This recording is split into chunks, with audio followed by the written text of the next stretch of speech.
I got back in the car and my wife goes, "I'm gonna be hurt." I was like, "I'm dying right now." There's one thing I never could do, anything that involves like kicking or hitting a ball. I'm out. No, no, You've been approved for your role. I know. Congratulations. I'd like to call this regularly scheduled January 8, 2026 organizational meeting of Bedford County School Board to order. Mrs. Johnson, please call roll. Mr. Daniels? Here. Ms. Dobson? Here. Mr. Hill? Here. Mr. Holbrook? Here. Dr. Hubach? Here. Mr. Carnes? Here. Mrs. Purvis? Here. Mr. Superintendent, there is a quorum present. Is there a motion to allow board members to participate remotely in the January 8th, 2026 regularly scheduled meeting in accordance with BCPS policy BDD? So moved. Motion made by Chris Daniels. Is there a second? Second. I heard two over there, so we'll go with Matt Holbrook. I guess at this point I ask for consensus, right? Ask if any are opposed. Is there any opposed? All in favor say aye. Aye. The next item is there a motion to approve the agenda? So moved. Second. Chris Daniels, seconded by Dr. Hubach.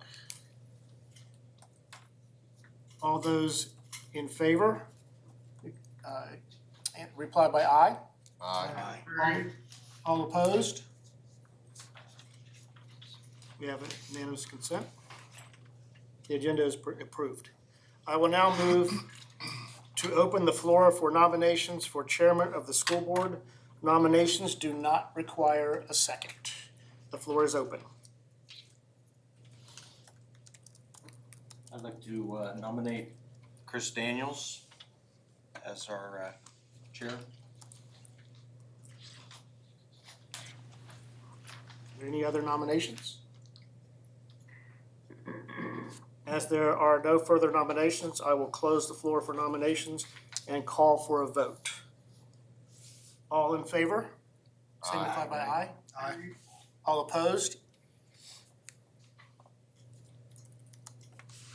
The nomination carries.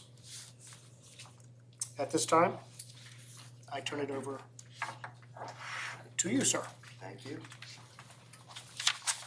Thank you. All right, thank you very much, everybody, appreciate that. Gonna move to 1.06, this is gonna be election of the vice chair for 2026. Do I have any nominations for vice chair? I'd like to nominate Dr. Hubach.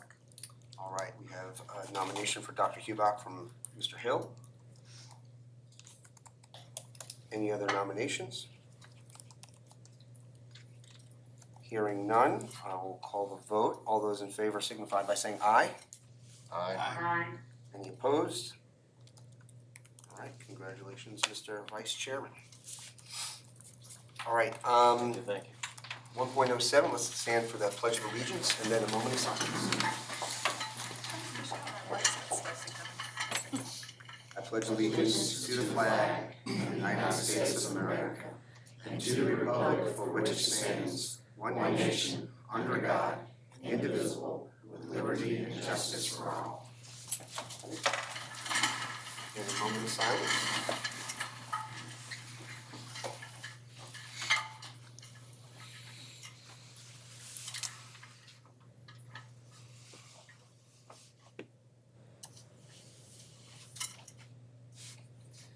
Thank you. All right, moving on to staff reports. We'll start with 2.01, Superintendent's Report. Mr. Bear. Thank you. Good evening and welcome to our first school board meeting for 2026. I trust that everyone had a restful and enjoyable Christmas, winter break, and New Year. I'd like to take this opportunity to officially welcome our newest school board member, Ms. Jill Dobson, District 4. Thank you in advance for your commitment and your participation in Bedford County. Glad to have you here. Before I get into my full report, I'd like to request the board consider moving the April 9th school board meeting to Thursday, April 16th, due to an oversight, we scheduled the meeting of the second Thursday of the month of April, but that date is officially spring break. I would ask for consideration, a motion or consensus of the board at this time to move that to April 16th. We would correct that on both the calendar and the website. You're asking for consensus I am now? asking for a All consensus, right, yes. I just asked for consensus, correct? Do I have consensus to move the date of that April meeting to April 16th from the 9th? Yes. Yes. Yes. Yes. Yes, so that is unanimous, that's approved. Thank you.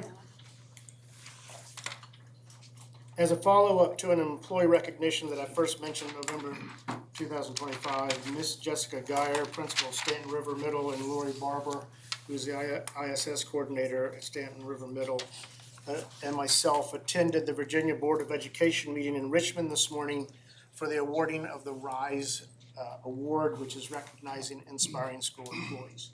Ms. Barber received her state recognition as one of 2 Virginia classified employees who are now moving to the national level in 2026 Department of Education RISE Awards. And again, it was a joy to be there with her and to watch her receive that award with one other individual.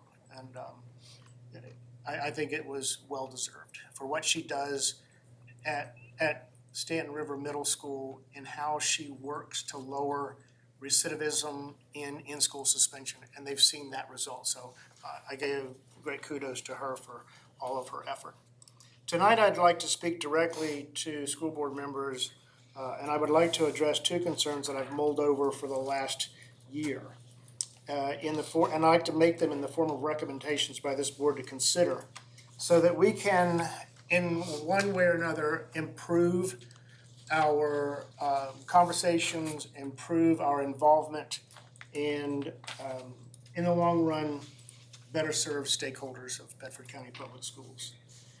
After much discussion with the then vice chair and the now present chair and almost all of the board members, there was a lot of good dialogue, either pro or con, to both of these recommendations. And so I want to make sure that I put them out. You've been given the format of what one of them would look like, and I just want to reiterate that tonight, what that looks like, and kind of give you some examples. Those 2 considerations are a board work session format before a board meeting on a every other month basis or as needed basis, in place of routinely meeting committees. You guys have jobs, you guys are heavily involved outside of here, and what I'm trying to do after listening to some of you is multiple things here. Number one, I'm trying to give best consideration of your time, and at the same time, while that time might be reduced, I'm also trying to give you the most volume of information so that you can make good decisions.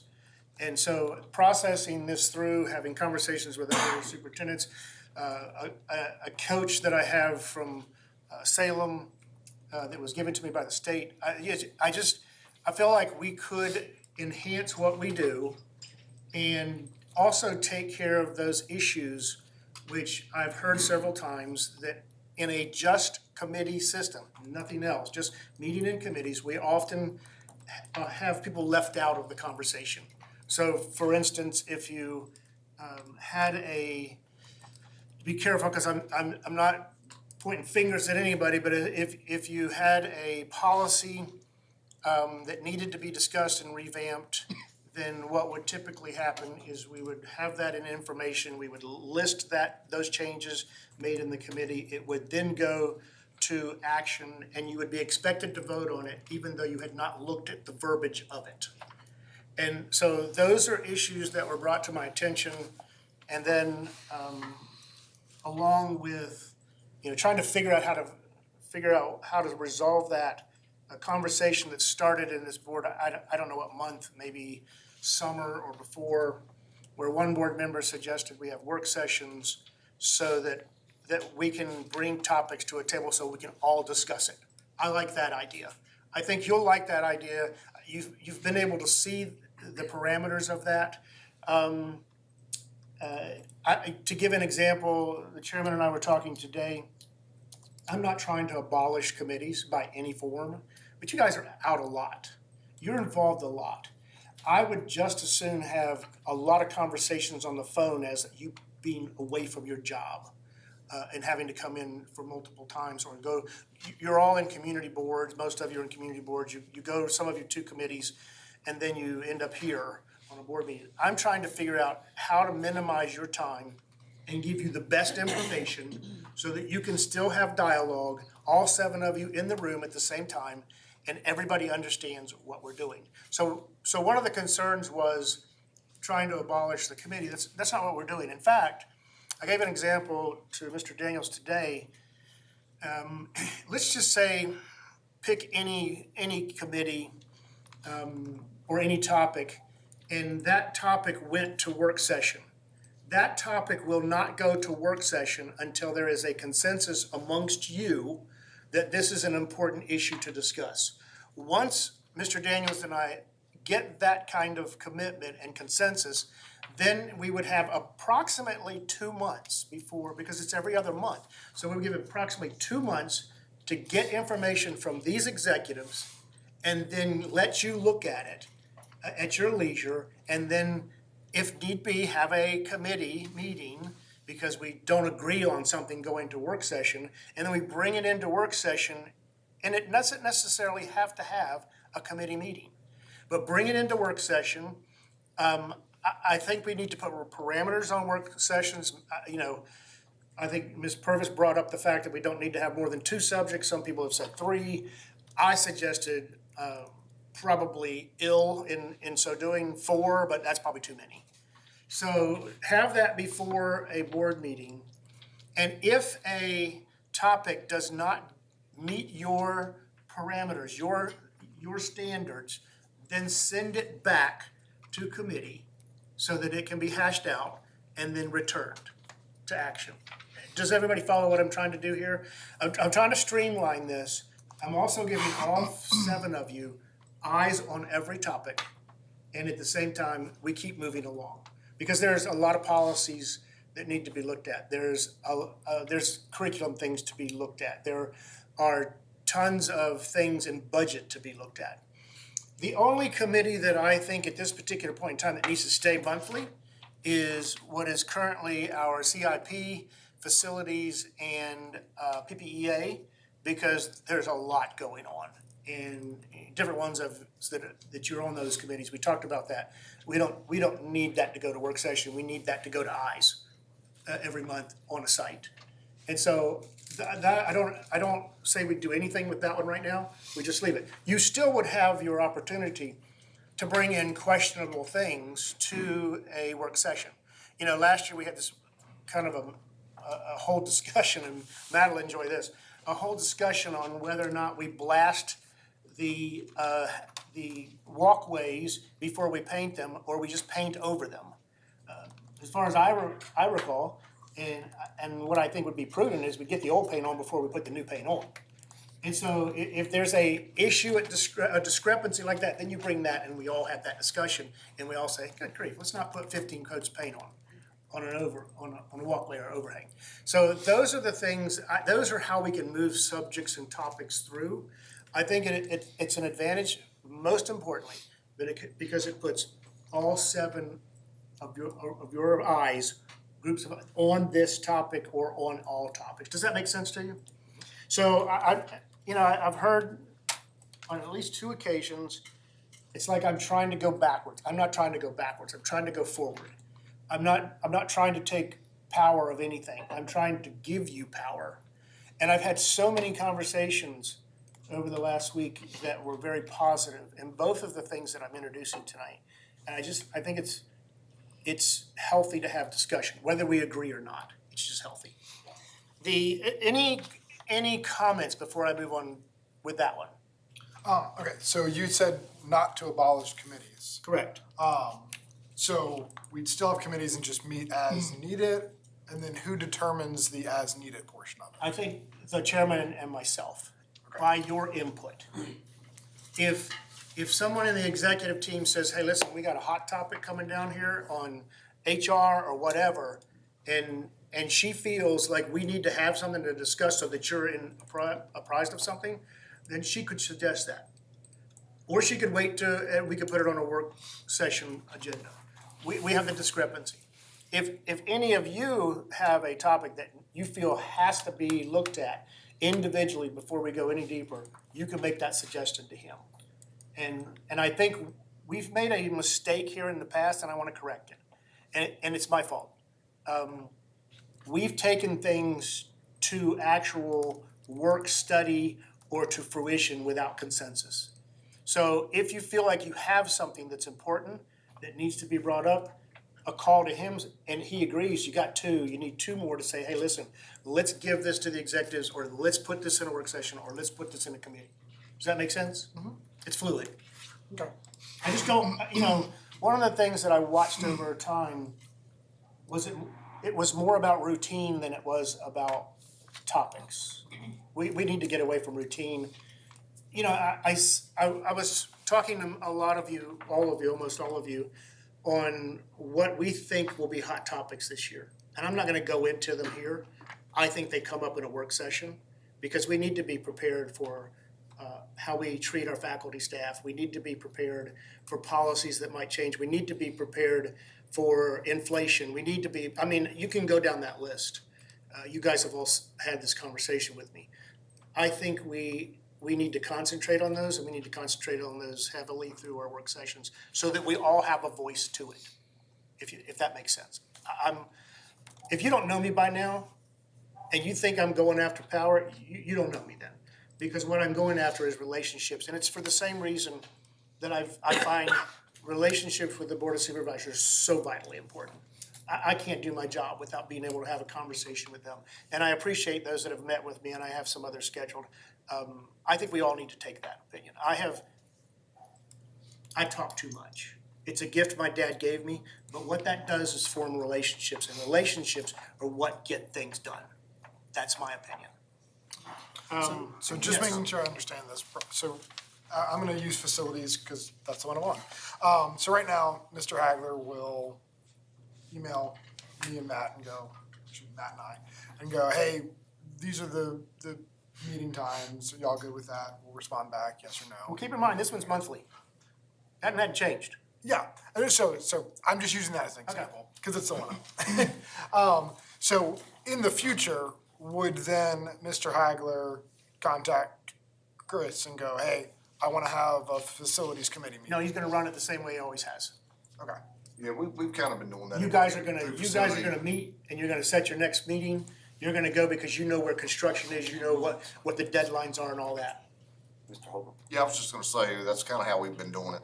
Yeah. In the facility, Keep it going. we had kind of, said, hey, we're not gonna call unnecessary meetings just to have them. So, yeah. But at the same token, if there was something that was really pressing that you had to We meet can more call. often, Yeah. you're able Yeah. to do that. So you guys would have that flexibility and And if of there, course you're getting and the if there was pushback. ever so a really the only decision, thing changing is notifying the chair. When we're having meetings. Yeah, not for you guys, not for us. not for that committee. Not That that one. committee is as is. Okay, what committee is staying as? I can give you a good example for curriculum and progress monitoring and outcomes. So, we, once every few years, may adopt a textbook. That would be, if we're adopting a textbook, that would be a time I would wanna call the CPO committee together and go through like our procedures and steps to make sure we had board member input, to keep all of the board updated through the CPO committee. So that's like a big project that we would probably meet multiple times for. I think what I found with curriculum and progress monitoring is, sometimes my team is trying to think about, well, what are we gonna present to our CPO committee, before we present to the board? And I think sometimes we feel like we're just kind of doing things we would do for the board anyway, or it's not really a special project. We we had a committee redo the family life curriculum. That was lots of people involved. We needed CPO with us during that. So for CPO, it would be special projects like that. So I may be the one to say to Mr. Dupere, can you talk to the board chair? Because we're gonna go into a social studies textbook adoption and I'd like to have my committee start meeting. But let's say, Dr. Hubach has been on that committee with me, if he had some concerns about curriculum and he called Chris and Mr. Dupere and said, I have some concerns about this, I'd really like to have a CPO committee meeting and all of you have consensus, then I would go ahead and schedule that for what worked for the team. So I think that's kind of some of those special projects that are unique to some of our committees. So if I understand this correctly, we're going to have committees, they'll be formed, we're just not gonna use them until we need them. Until we need them. If there's a It's break special glass kind of project, situation. yes. Okay. If there's something big, there's a special project, except for facilities and CIP because they're constant construction projects. Well, we're meeting on site, walking and looking at the I- construction a little bit. I would say, especially when it comes to those committees and those things, or I've sat on IGA. As things are happening that are gonna get ready to be presented though to, at a work session, like, those committees would be informed and know what's going on, so like, the committees are still meeting, either having phone calls or whatever, if it's not an official meeting, you're still involved in the process of being able to present, essentially what's gonna be presented at the work session anyway. So that way, if you have a concern, you could call me if I was on the IGA or Dr. Hubach or whoever, or we could call you and say, what's going on exactly, and then you kind of can brief us. And so the committee is still gonna have that vital role of being informed and being, driving the train as well. So I have a question. Yes, So I'd like you to walk us through, for the CPO meetings, that's the curriculum, progress and outcomes. If there's a concern, like we have some schools that are not performing the way they need to, and if Dr. Hubach and I talk about it and we say, hey, we really need to be part of the conversation of how we're gonna bring these schools up to the standards that we expect them to be. Walk us through the process in order for us to meet. We don't have a regular schedule, and I'm fine with not having to go in all the time, I understand that, but I don't like the idea that the board has to ask the superintendent for permission to meet. That is backwards. And so I'd like to understand what the process is here. You're not asking the superintendent to meet, you're asking your chair to find consensus and then meet. And that would be an excellent example, as I explained this to you this week, that would be an excellent example of using a CPO committee to prepare maybe in March for an April work session. And one of the things I want you. Walk us through the process then, if you would please, what needs to happen then? Well, there needs to be a communication of your concern, which you have just voiced. And then it would go through Mr. Daniels, it would go through me, I would go to Dr. Woodford, and I would say, listen, produce this report. This has consensus approval, produce this report. And so that's where it would go to both possibly the CPO committee and most definitely probably to a work session. Because everybody in this room of the 7 districts should know where we are on moving our kids. You shouldn't have to speculate that. And so that's a good example. You and I spoke about this week. I gave you that answer. I'm not going to change that answer because that's the best format to get it to all the 7. While you and Dr. Hubach would have a robust discussion in front of the instruction and Dr. Woodford, the important thing is that it needs to move to all 7 before we just say, here's a plan, could the rest of you 5 vote on it? Does that make sense? I agree with that, totally agree with that, I don't have any problem with that, and I just wanted you to walk us off, in the board and to understand the process there. I have a little bit of a red flag on some of that because of some of the boards, and not this one right now, thank God, but some of the boards, we've had problems you know, through SBMA, I've heard through this, through my contacts with other board members, that if they want to talk about a topic that maybe some other board members don't really want to talk about, whether it's some moral issues or whatever, then they have been shut down and not allowed to talk. And so that is a big concern, that we don't open that door. So we've been there before, by what you're telling me, and we don't need to go there, because when you approach the chairman with that scenario, getting that to a 7-board conversation is precisely how you have that discussion. And if it's so controversial that it's gonna blow up in your face, and it's the chairman and the board's opinion to table that until it goes to a committee and gets refined, then that's the process you go through. There should be no topic that you don't want to bring up, but there will be topics that you want consensus with before you move forward, so that you don't create controversy. You know, what we're trying to do here is give you the most information we can give you a voice. Also, and my wife would tell me I don't do this very well, but listen to what your board members are saying, what your peers are saying. And so I understand where you're coming from, but there should be no conversation that cannot be held in CPO at a meeting, a committee that eventually would be properly prepared for work session and properly agreed upon and properly approved through the action agenda.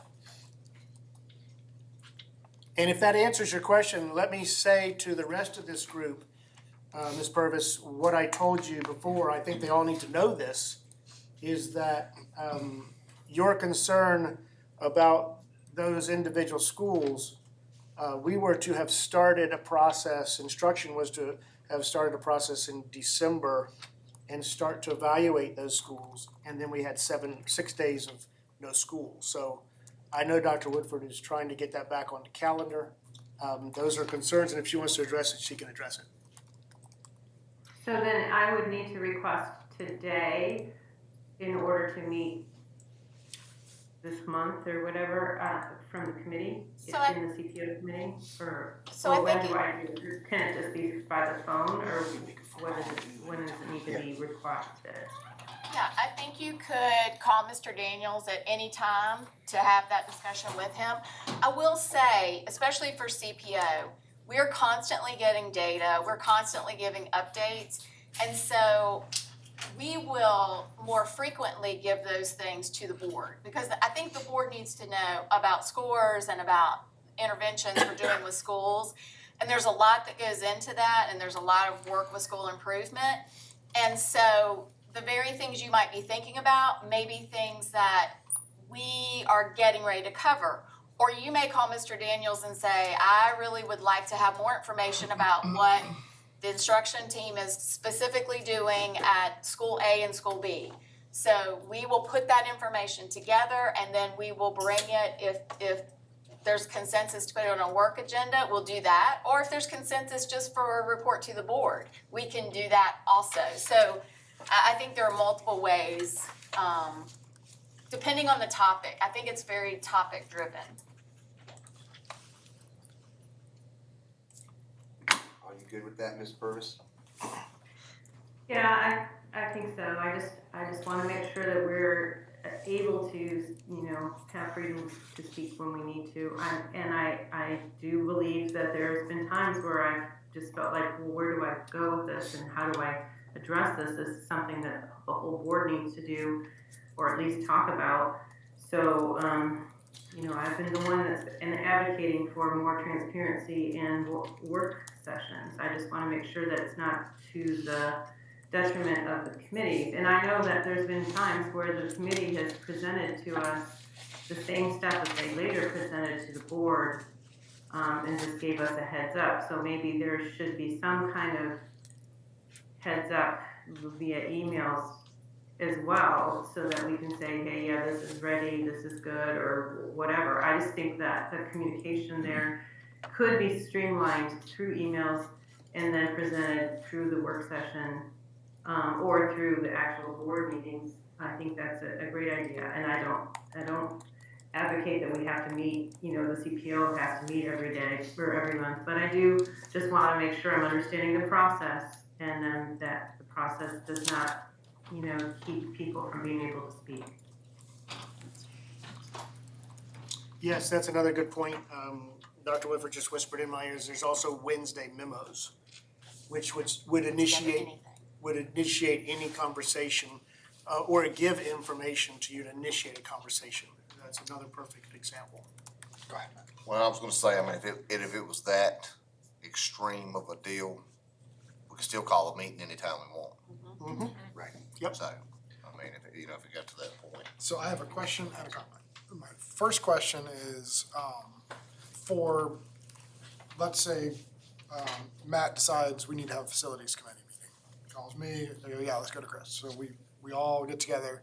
How do we get consensus? Do we have to wait till the next board meeting, or do we just all email it out? So with the previous, Mr. M. Hill used to have to do this, and he would start making phone calls and say, I need 4 board members to approve this for consensus. And he would just make the phone calls. Us, we would each call him, and it would just be a very quick process. So if that was the case, that you could expect from me that that's gonna be the case. You would call me and I go, okay, that sounds great. I'm then 3, we just need 1 more. Yep. And we would do it, and we would do it very quickly. And then my comment is, I'm open to try it if we all have an understanding also, 6-8 months from now, we look around and go, "Man, this ain't working for me." Yeah. We can always reverse this. Yeah.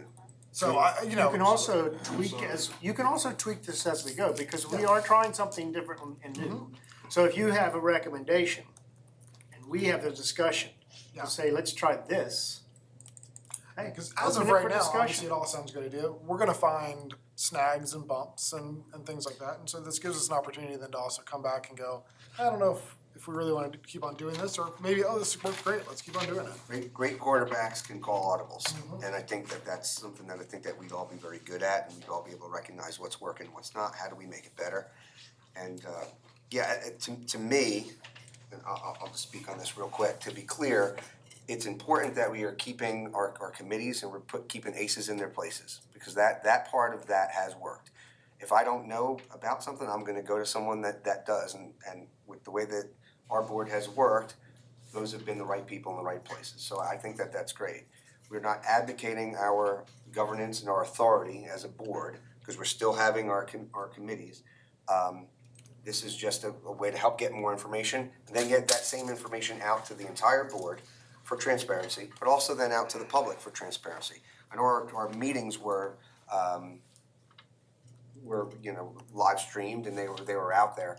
However, if it's on the day where we're gonna have an actual school board meeting, there's a chance we're gonna get more people from the public that are gonna at least be in tune to what we're doing. And I have no problem with our citizens seeing how the sausage gets made and what we're actually debating. I think that's a good thing. So I am excited for that part of it. But again, you guys know me, if something, just give me a shout. If something's not working, we're gonna look to make the change, and if something's important to you, this is our board, all right? We'll get it out there, we'll make sure we get consensus, and we'll move. So I was gonna say something at the end after both topics. I think I'm gonna say it now. What you've just done for the last 25 minutes is a work session. 5 of you spoke. Probably 6 of you spoke. And that's what a work session is. We know how each other feels, we know what's important, we know what's in question, and all we've talked about is having a work session. Can you imagine any topic where we step in here on a afternoon at 3 o'clock and have this kind of discussion? How much healthier the 7 of you are in knowledge? Well, and I would agree with that. I would agree that. I'm gonna make a that's statement. question. Excuse me, Yeah. Dora, I'm gonna make a statement, then I'm finished. Several of you made comments through both of these topics tonight I'm bringing up that, and it comes in different forms. Knowledge gives us understanding, knowledge gives us power, knowledge gives us a perspective that we don't have, knowledge gives us a lot of different, you all said it differently, but you all led the two to the same conversation. If we do not have knowledge of what goes on collectively, all 7 of you, you are missing. You are missing debate, you are missing the ability to contradict, you are missing the ability to change someone's perspective, because guess what? Perspectives are real until you change them. Well, our culture is full of that. Just stop and have a conversation with somebody. Stop and have a relationship with somebody. That's when true development happens. And I'm an advocate for that. So that takes me to my second topic. I know it is the most controversial thing I have done in my career. In some people's eyes. It's not in my eyes. So I want to have this discussion the same way we just had this discussion about workshops on our sources of knowledge. So what I am proposing, even at a temporary level, is that we maintain school board member alliance, and we, if temporary be temporary, we're trying to check in what that looks like, add back VSBA. And it is because of the networking that goes on at VSBA. Does not mean we have to agree with it. It does not mean we have to vote with it. It does not mean any of those things. The biggest controversy I've heard is we don't want money to go to them. But the problem is, as I am a new superintendent, I have found out information, because I am not allowed to go to that board, from other sources, usually behind the 8 ball. My executive staff finds stuff a month or so later behind the 8 ball. So I am bringing this conversation up, and more good conversation has come out of me bringing this up than if I had never brought it up at all. So I'm advocating that even if it's temporary, and we're still checking into that. We have a phone call in to their manager, what was it called? Office manager, to ask if we could just get a 6 months so that we could experiment with it and see what it looks like. I don't really care. What I want is for us to be able to get the best information possible. And if it fails tonight, I'm okay with that. I'm not offended by that at all. What I'm trying to create is a full-blown discussion of where we need to be as opposed to where we are in the reception of information. How do we network? How do we have conversations with people that we aren't allowed to be with in that setting? So I'm making a recommendation for you to consider that. You won't offend me however you go. Yesterday I had, I believe, I lost track, probably an hour and a half conversation with the executive director of SBMA. I was able to voice my concerns. My concerns were heard. And I do really truly think, and I hope she's watching right now because I want to thank her for the opportunity to speak to her, but I really think that we can see some things develop there that will put that organization into a place years from now, even if it takes 3 or 4 or 5 years, to where it can compete in the knowledge area. But if we don't address it and we don't challenge SBMA, then it will not, it will not represent the superintendent, it will not represent the board clerk, it will not provide any representation to the executives through the superintendent. And so what I've asked for, and I got good reception yesterday, and I really appreciate the conversation, is that those are areas that they're going to work on. So that doesn't mean they happen overnight. Those are gonna take time.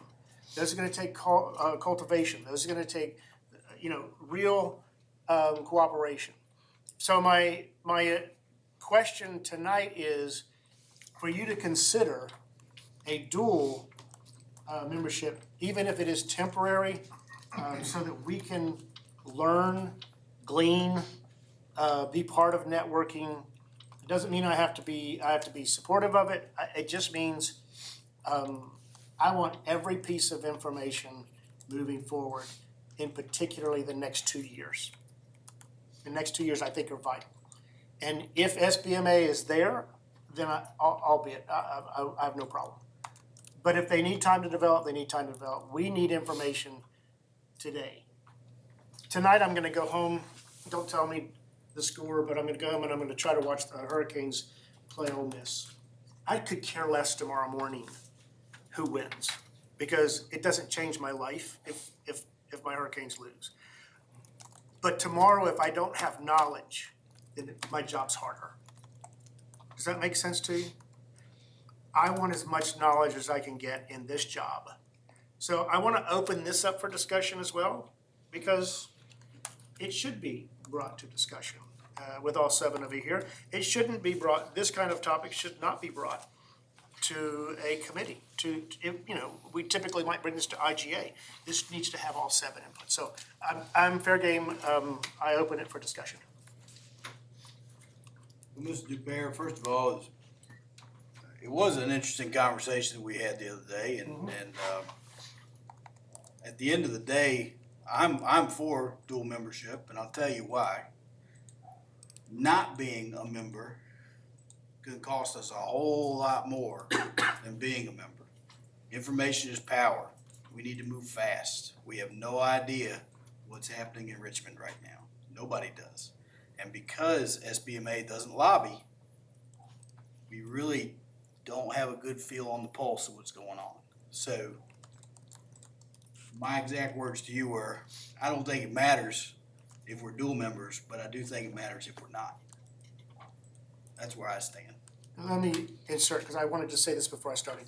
There was a lot of information given out, and from my standpoint, we did not give you complete information on legal services from the SBA. That was corrected, and I think you found that information today in an email or sometime. Yes, sir. And so, that's an omission on our part. I apologize for that.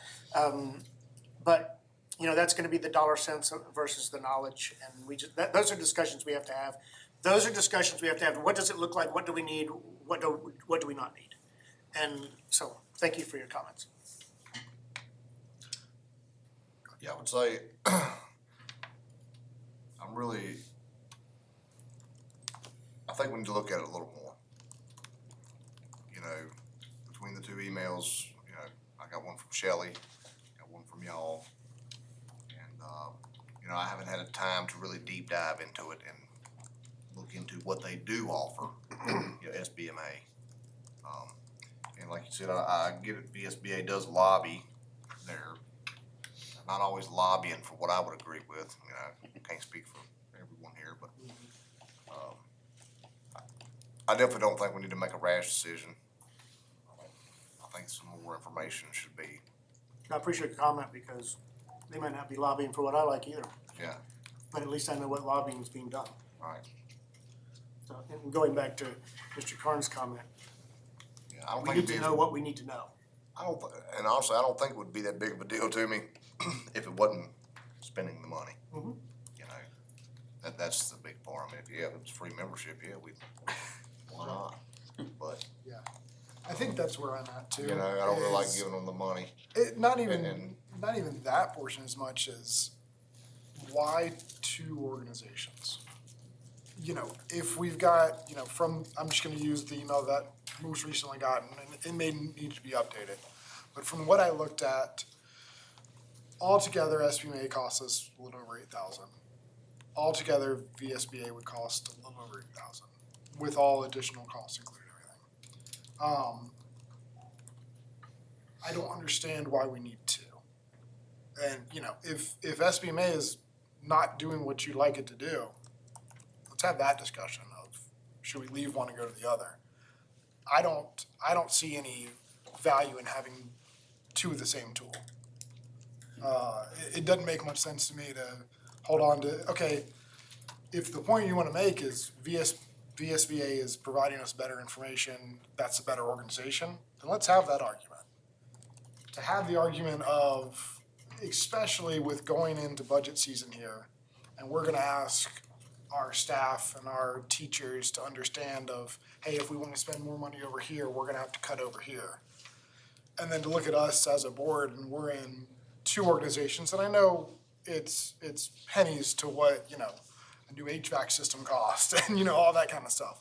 But if I wanna set the example of a board of, if we're asking other people to take measures to be more austere, then I think we should do that as a board as well. So that's kind of where I'm at. I don't really have a dog in the fight, SBMA versus VSBA. I reached out to the VSBA, you know, they gave me a lot of good information. They both seem fine to me, but I don't have enough information to really dig into either one of them right now. And I would rather have the discussion of, hey, we need to leave SBMA and go to VSBA, if that's what you want, if that's what the executive staff wants, let's have that discussion. I'm not having that discussion. No, I know, but that's what I'm saying, like, it doesn't make sense to me to be on, it doesn't make financial sense for me to be on two boards or two associations that do roughly the same thing. Yeah, and my answer to that is, I understand the financial side of it, and I agree with it. I'm not gonna shoot myself in the foot and choose one over the other, or I'm not gonna dog one of them. What I'm gonna say is that we need as much, especially in the next year to two, we are gonna need as much information, whether it be correct information, because sometimes valuable information is incorrect. You need to know what's incorrect so that you can make a good decision. So I'm not justifying one over the other, I'm just saying we need more information. And I will say this about my conversation yesterday with Ms. Norton. There were a lot of discussions about where they wanna go. They were conversations that I brought up, and maybe she's had with other people before, and she was very receptive. And for, you know, we haven't had anything for superintendents. That discussion, I do believe, will start. We haven't had anything for board clerks. That discussion, I am told, has started. So I'm kudos for hearing me. But at the same time, you don't go from single A to professional baseball without time and development. And that's kinda, I wanna be prepared for the next year or so. And if SBMA gets me to a policy scenario that is sufficient, and by the way, we got policies this week, which is outstanding. That's what we want. But I also want networking, I also wanna be able to go to an SBMA conference as a superintendent and sit in session with board members, and then let board members go over here and superintendents go over here and have discussions, bring them back, do the reports. This is how you're going to grow, I believe you're going to grow that organization. So I'm not bashing either one at this point, I'm just telling you information, whether you perceive it to be right or perceive it to be wrong or perceive it to be insufficient, is where we're at right now. We need to be very concise in how we use that information and how much we get. I have a question. Yes. You had mentioned short term. Are there opportunities with VSBA for networking and development without membership? No. It has to go through other organizations.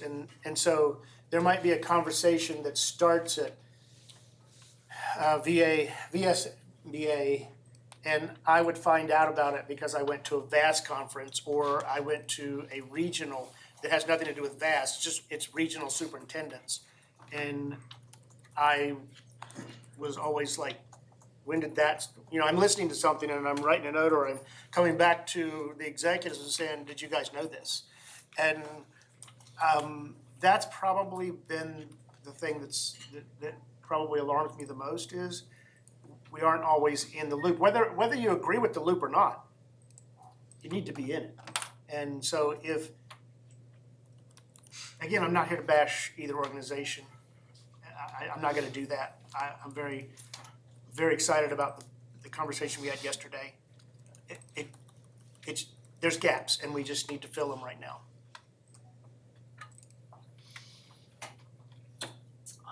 I'm conflicted in a number of different ways. I am much more in alignment with SBMA in terms of core values of my constituents and Bedford County as a whole, I believe. And VSBA is well-funded, long-established, lots of resources. Their roots go deep, and so they have resources and they have familiarity with this division that SBMA does not have. And familiarity often makes us comfortable, but not for the right reasons. And for that reason, my support really wants to be with SBMA, but I recognize the gaps because of the newness of their organization, and it takes time to get up to speed. You can't grow roots overnight. And so I would be in favor of a dual membership for the information for a limited time, and give SBMA time to get up to speed.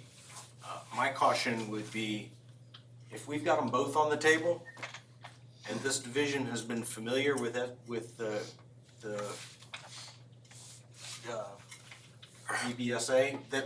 VBMA, that's where they're gonna sit and go. And that would be my fear, that they would not use the resources of the SBMA side of things and continue to do the same old if it's available. The good part of yesterday's conversation is that it, at this point, being open to the conversation, that SBMA is for board members. And it knows, and I think Shelley knows, that it needs to also be inclusive of superintendents that feel the need to be there, or want to be in that network, or want to be in that dialogue. That was very helpful yesterday for me. Again, you said we don't grow roots overnight. And, you know, we had a discussion today. Let's see if we can get a temporary. Let's just see if we can get it. So if you got a temporary and you came back 6 months from now and said, you know what, we don't need it, so be it. But if you went into that thinking that you're not, this is not a mindset, that this is not us being influenced, because we're unique. Bedford County's unique. We're not in the mindset that we need certain things, because we already have the template there. We already have great policies for our schools. We have great policies for our kids. While some districts were fighting out discrimination, guess what? We already had it. We had it. So there are things that we're ahead of, and we should be proud of that. You guys should be proud of that. For the same reason, information is important, dialogue's important, and I do believe in Shelley's mind, she gets it, this is where they need to go. And as long as that is a discussion for the future, I'll help them with that. I don't have a problem. I don't want to say anymore. You know my heart. Ms. Purvis? Well, I was not able to go to the SBMA Empower Ed this year, but I know that some of the school board members have in the past, and some of them haven't. But it has been extremely valuable for me. One of the cautions I have with the SBA is when there's laws that come through the pipeline that say may, the policies that the SBA puts out say shall, which is a big difference. And some of the policies, for example, when they said something about transgender bathrooms, the VSBA, that was in the legislation, the VSBA added that they shall provide not only bathrooms but also locker rooms and overnight stay. And so they're twisting some of the legislation that's coming through and some of their policies, from what I'm understanding. And so we have to be very, very careful that we do not use those policies, period. That we look at them instead through SBMA, that we adjust and we look carefully at what's actually going on in the legislation instead of just what the recommendations are for those policies through the SBMA. they just do not match up with, the values of Bedford County. And, I'm also cautious about what kind of training that our, administration would get from them without, I don't know, I've not been there, but when they're doing stuff like that with their policies, and, there's some big red flags. Well, Dora, We're not getting any Dora, now. I do believe that the only way that people go to those are board member and superintendent. The executives don't get training. Yeah, we can go. Yeah, we go. You can go, We can but go. all you go haven't as a been. team. But we're not allowed with SBMA. We've never gotten Well- training. So we are out of the loop for information. The superintendent and us are out of the loop. But again, I think we've discussed it. All right, well, I have some things to say. I've been on this board for a while. I've been on this board when we've had VSBA providing us policies and other information. I think some of the things that they were certainly for are the reason why a lot of us are sitting on this board. We passed a parental rights resolution, we passed a teachers and staff resolution, we passed a promotion of patriotism, we've taken care of a lot of the woke policies, all things that they stood against us on, as most of our constituents are proud that we did. We've worked kind of hard to kind of separate ourselves from the VSBA. Their values typically seem to align with the values of Fairfax and Loudoun County, and not necessarily the people here in Bedford County. That is the truth. They do provide some good information, of course they do. There's a lot of lakes that have good fish in it, but they also got alligators too. So I would be very careful in making some of those, just saying that we could get some information that we're not getting. I do think we can get some of this information elsewhere.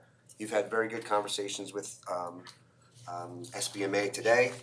You actually were able to get the director on the phone. We tried to find out if we get a 6-month membership from an office clerk, we don't got the answer. So they're a big organization. Small organizations can be fleet, they can be fast, and they can get us information. I have a funny feeling that if we had a question as a county, as a school board, that we could get the answer probably pretty quick if we just picked up the phone and made a call. Also, I think that all of us have pretty good access to, if not our local delegates, at least their legislative aides. We can get Tim Griffin on the phone, we can get Delegate Zara on the phone, we can get Wendell Walker on the phone, we can get Senator Peake on the phone. We can find out what's going on. And by the way, anything that they're trying to pass out of Richmond, they're not being really shy about it, they're pretty much telling us what they're gonna be trying to do. And a lot of our delegates sit on a lot of these subcommittees, so I think that we're gonna find that we're gonna be able to get the information if we ask. I think there's other professional organizations that we could probably look at as well. One's for human resources, one for instructions. There's things that are out there. I, for one member of the board, would be willing to pay for that if there's something lacking. I just do not, in my heart, would not be able to vote whether it was free, whether it was temporary or anything for VSBA at this time or any time. And it's because of those things that they have done in the past. If they didn't have a slant and were straight shooters on absolutely everything, we wouldn't have had a problem, there would have been no need for SBMA. That's not the case in this. And it's funny, well, the SBMA only deals with school board members. It's called School Board Member Alliance. The VSBA is the Virginia School Board Association. Sounds like they would be doing the same thing, but then they're also lobbying and they're also talking to everybody else in the organizations. So I appreciate that School Board Member Alliance is willing to get better. And I think that we have a good in with good relationships to be able to make sure that we get the information we need in a timely manner. You said they provided some updates on some policies, and they're gonna be doing that on a monthly basis. They also had an email that went to members of School Board Member Alliance, say the bills that they're looking at that are gonna be introduced. There's 15 different things that they're looking at here. Sexually explicit materials, that's a bill that's gonna come back up. Alternative assignments, universal free breakfast, paid leave expansion, redefining bullying, mandatory mental health training, repeal of right to work, local tax authority for school board construction, or for school construction, FOIA, AED requirements, unpaid meal debt, renewable energy mandates, all things that are coming down the pipeline they're saying that they're looking at them. I'm guaranteeing VSBA is saying that they're looking at them too, but SBMA is providing that. So, long story short, I am certainly not for going that route. I understand what you're asking for. I get it. But at the same time, I feel like we can get the information if we just put the work in. And with that, I will turn it back, and I guess you're gonna ask for consensus on I both? would ask for a consensus on both items, and Okay, so let's go back and let's see if we can get consensus. We'll start with the first one, which would be incorporating the plan to have work sessions in addition to our committees. Start with Mr. Carnes. Yes. Yes. Yes. Yes. Ms. Purvis, Yes. and yes for me, so that you have consensus on that. thank you.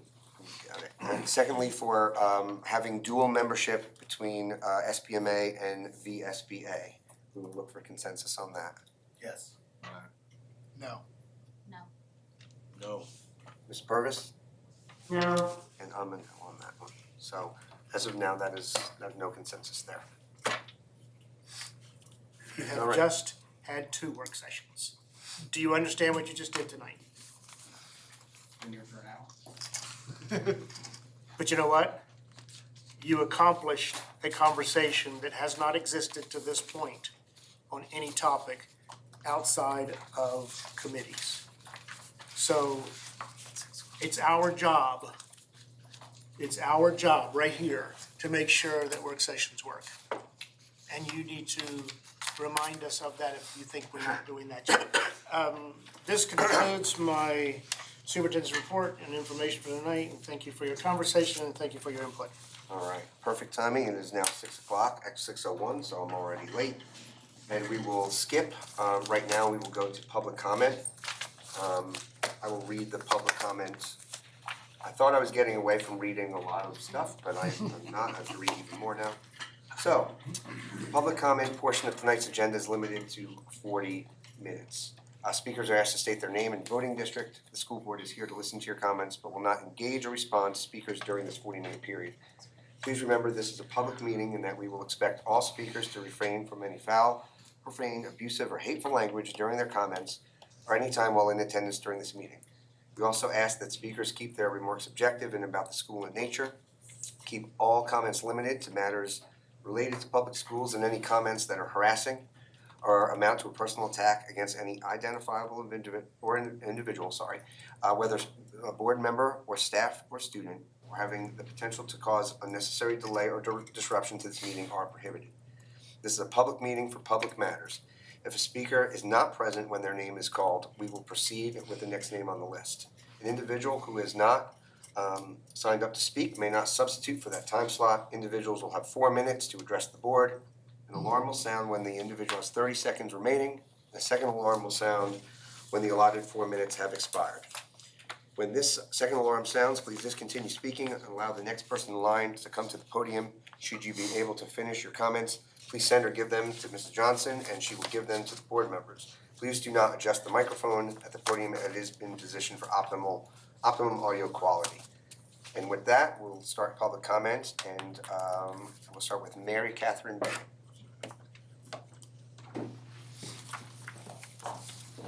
Hi, y'all. My name is Mary Catherine. I am in District 5, and I have 2 children in the public school system, and they are being very well treated, and I'm very grateful. I'm sure many of you know who I am. I have been a very eager community member from back, I guess it's been 5 years. 5 years. Every single one of these board seats and every single one of the central office I've gotten to know, and I just wanted to come up here at the beginning of 2026 and thank each and every one of you for the jobs that you are doing. It is a hard job. I know that you deal with irritable parents and overworked teachers and challenging children, but each of you are in this position, and I just wanted to tell you thank you for everything that y'all do. I'm a big supporter of what this current board has done and is continuing to do, and I want each of you guys to know that I am praying for wisdom for you guys And that's basically it. Just thank you very much for all that you do. Thank you. Ms. Bennett? There is nobody else signed up for public comment, so I will give a second to see if anybody else would like to speak. And with that, I will close public comment. And then, Ms. Johnson, I guess the public hearing on the budget would be next, correct? Correct. Okay. Okay, more reading. More reading. All right. So we are gonna start talking about the 26-27, or for this fiscal year's budget. This portion of the meeting is designed for public comments regarding the fiscal year 26-27 budget only. This budget, public hearing portion of tonight's agenda is limited to 40 minutes. Speakers are asked to state their name and voting district. The school board is here to listen to your comments, but will not engage or respond to speakers during this 40-minute period. Please remember this is a public meeting and that we expect all speakers to refrain from any foul, profane, abusive, or hateful language during their comments or any time while in attendance during this meeting. If a speaker is not present when their name is called, we will proceed with the next name on the list. An individual is not signed up to speak, may not substitute for that time slot. Individuals will have 4 minutes to address the board. An alarm will sound when an individual has 30 seconds remaining, and a second alarm will sound when the allotted 4 minutes have expired. When this second alarm sounds, please discontinue speaking and allow the next person in line to come to the podium. Should you be able to finish your comments, should you be unable to finish your comments, please send or give them to Mrs. Johnson, and she will give them to the board members. Please do not adjust the microphone at the podium. It has been positioned for optimum audio quality.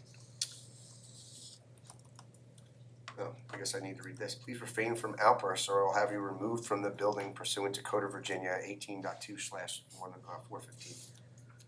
That's pretty Don't forceful. have to read that. Oh, okay. Just so you know. Just so you know. I don't know who's gonna remove you, but.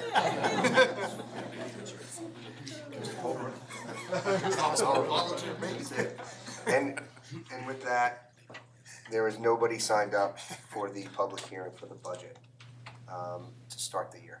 My assumption would be that as we continue to, when we start to have budget discussions, we will have some comments on that, and I'm sure we will all get emails, and we'll start discussing that here very shortly. So we will cut that, and now we will go back to 2.02 and go to strategic framework update with Mr. Hagler.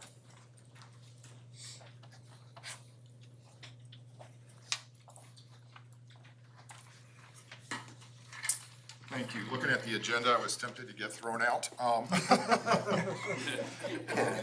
just turn it over to Leanne to take care of the This rest. is the Randy show.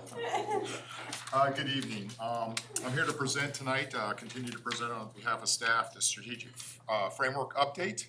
Tonight, we're gonna focus on goal 5, the efficient and effective use of our resources.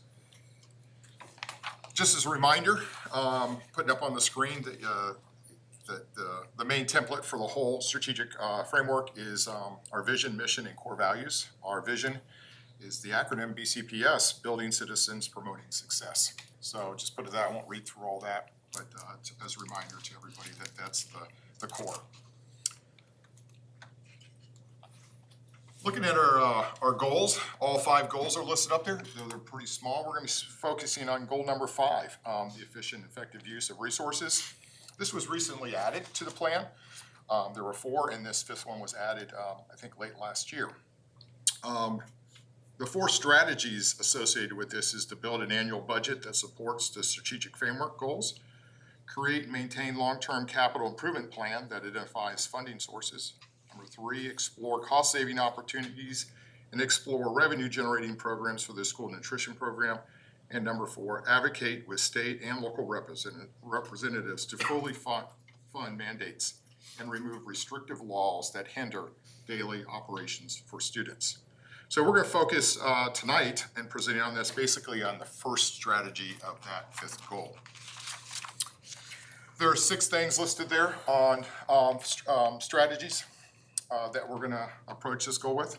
And I'm not going to read those exactly, but I'll name them and kind of tell you what we're doing on some of those. For the first one, Looking at programs and initiatives, that's gonna be done by gathering information. We had a public hearing. I know it's early in the process. We didn't get a lot of feedback tonight, but usually we talk to the PTA, we talk to board members, we talk to principals, and we get feedback that feeds into the executive staff, and the superintendent hears about that. And then we'll proceed in the future that anything that you see that's kind of new in the budget, new program or anything, is gonna refer to the goal and the strategy and the strategic plan to make sure that that is supported by the overall strategic plan, anything going into the budget. Number two, I just mentioned, tonight we had public hearing. We'll have more work sessions, and we gather data from multiple sources as we go through and build the budget. The third item, the executive team will annually evaluate. That's an ongoing thing that we do each and every year. When later on tonight, I'll be presenting the second quarter forecast and how we look in projecting out the year. We're looking at efficiencies, we're looking at costs, are they coming in under and over, and kind of evaluating what we're doing there on an ongoing basis as executive staff, and we're looking at trend analysis on a lot of those line items. On the fourth one,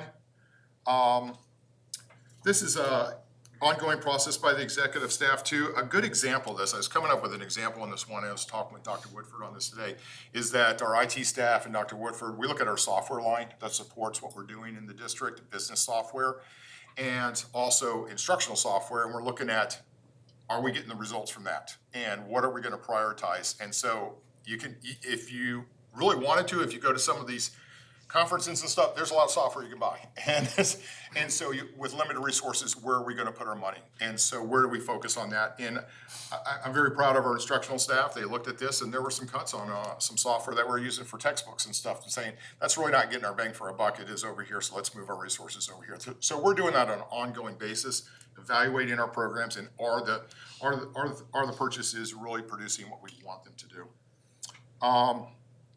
As we get down towards the bottom of this is what we're gonna be entering in the next few months. So for the new board members, welcome aboard.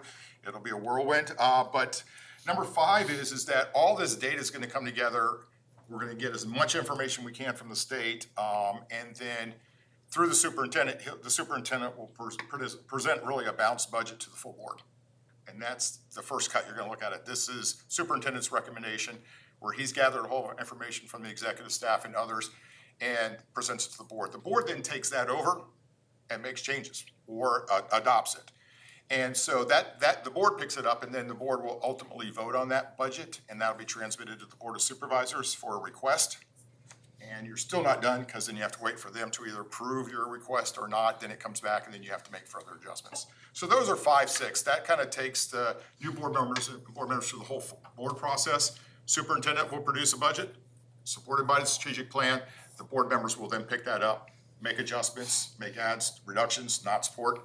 Then it becomes yours, then you adopt that, it goes to the Board of Supervisors for requests, then it comes back and you make changes. If it's fully funded, you got a budget and you're done. So that will take the next probably 4 months. If the state delays, it could take the next 6 months. So we'll see what happens in Richmond on that. So I'll stop there. That's the goal 5 for efficient and effective use of resources, mainly strategy 1 and building a budget. And I'll be happy to answer any questions you might have about that. That's very simple on the overall building of a budget, but from a high level there.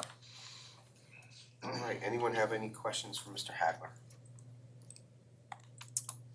And I would encourage all board members, especially the ones, it is very complicated. If you want, let me know. I'll take a day and explain the whole thing and go line by line. Any questions you have, if any of the board members have recommendations, they're hearing things from our employees and stuff, please pass that on to Mr. DePere. So we can consider that when we're building the budget and kind of flush all those out. So we do need your input before it even gets to the superintendent's request.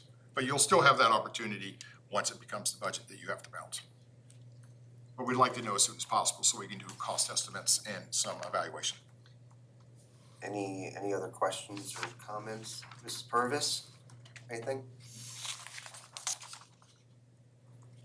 Sorry, I was muted. No, I'm good, thank you. Okay, I would say, Mr. Hagler, that, and maybe Mr. DePere, we should get an email to board members individually and kind of ask them for kind of priorities, things that they're thinking, maybe top 5, top 10 things that they're hearing from their constituents that are important. Maybe we can start putting that list together and seeing what aligns, and then we can start moving that around. That's gonna be something that the finance committee and Mr. Hagler, and then all of us are definitely gonna be very much involved with, but I would recommend that whoever sits on that new finance committee, take Mr. Hagler up on that offer to kind of walk through everything. There's a lot of line items, there's a lot of different things, I don't know how he keeps it all straight, but he does a great job and his team does, so, very appreciative of that. Mr. Daniels, did we even reassign committees yet, or when are we? No, I was gonna bring that up during my closing comments. So, Okay. as I wrote that down now, we'll figure that, we'll walk through that, okay? Thank you. Okay. All right, Mr. Hagler, this is the Mr. Hagler show. That's why I wanted to get thrown out. All right, 2.03, 24-25 financial audit. Yes, Brown Edwards completed their audit of both the county and the school system. That's required each year. This is the official report. I usually report out on 3 different audits that we receive, one on a Virginia retirement system, one on our school activity funds. I've already reported on those for last year, ending June 30th. This is the financial audit. It's been presented to the Board of Supervisors. I'm happy to report that in the audit report, the financial statements, according to the independent auditors, are fairly stated in all material respects. That's on the top page there. There's 2 subsequent things. They look at deficiencies in internal controls. They did not identify any deficiencies in our internal controls, so I'm happy to report that. And then there was also, we're in compliance with all laws and state rules on that too. So they look at to make sure you're in compliance on grants and everything that you should be reporting on. So a very clean audit overall in our financial statements. There's a link there. I've highlighted the pages that really refer to the school system, but we're part of the entire counties, and it's a pretty thick, about 200-page booklet. So I tried to give you the pages to look at if you're interested in that. Be happy to answer any questions on this if you'd like. All right, any questions?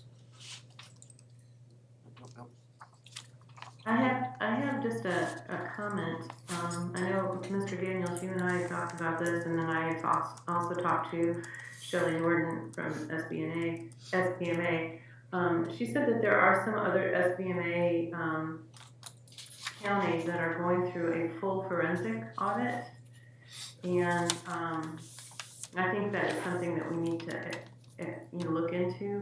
She said that their results should be coming in within the next few days, and that whatever they find, she's willing to share with us so that we can kind of investigate that on our own, as well as providing us the names of some of the companies that the others used and whether or not they felt like they did a good job. But I know that a full forensic audit could cost us money, but it also, she's finding that in the long run, it actually saves us quite a bit. Not just even, it could even be almost immediate savings. So anyway, I would like to put that in, as a possibility and request that we kind of look into that. And I'm happy to share that with the board once we get more information from SBMA. Okay. All right, thank you. I think we can go, let's go to the second quarter forecast. Yes. Mr. Howard. So I take the data that we had as of December 31st and kind of project out the rest of the year to make sure our revenues and expenditures are coming in with projections. So on the first page,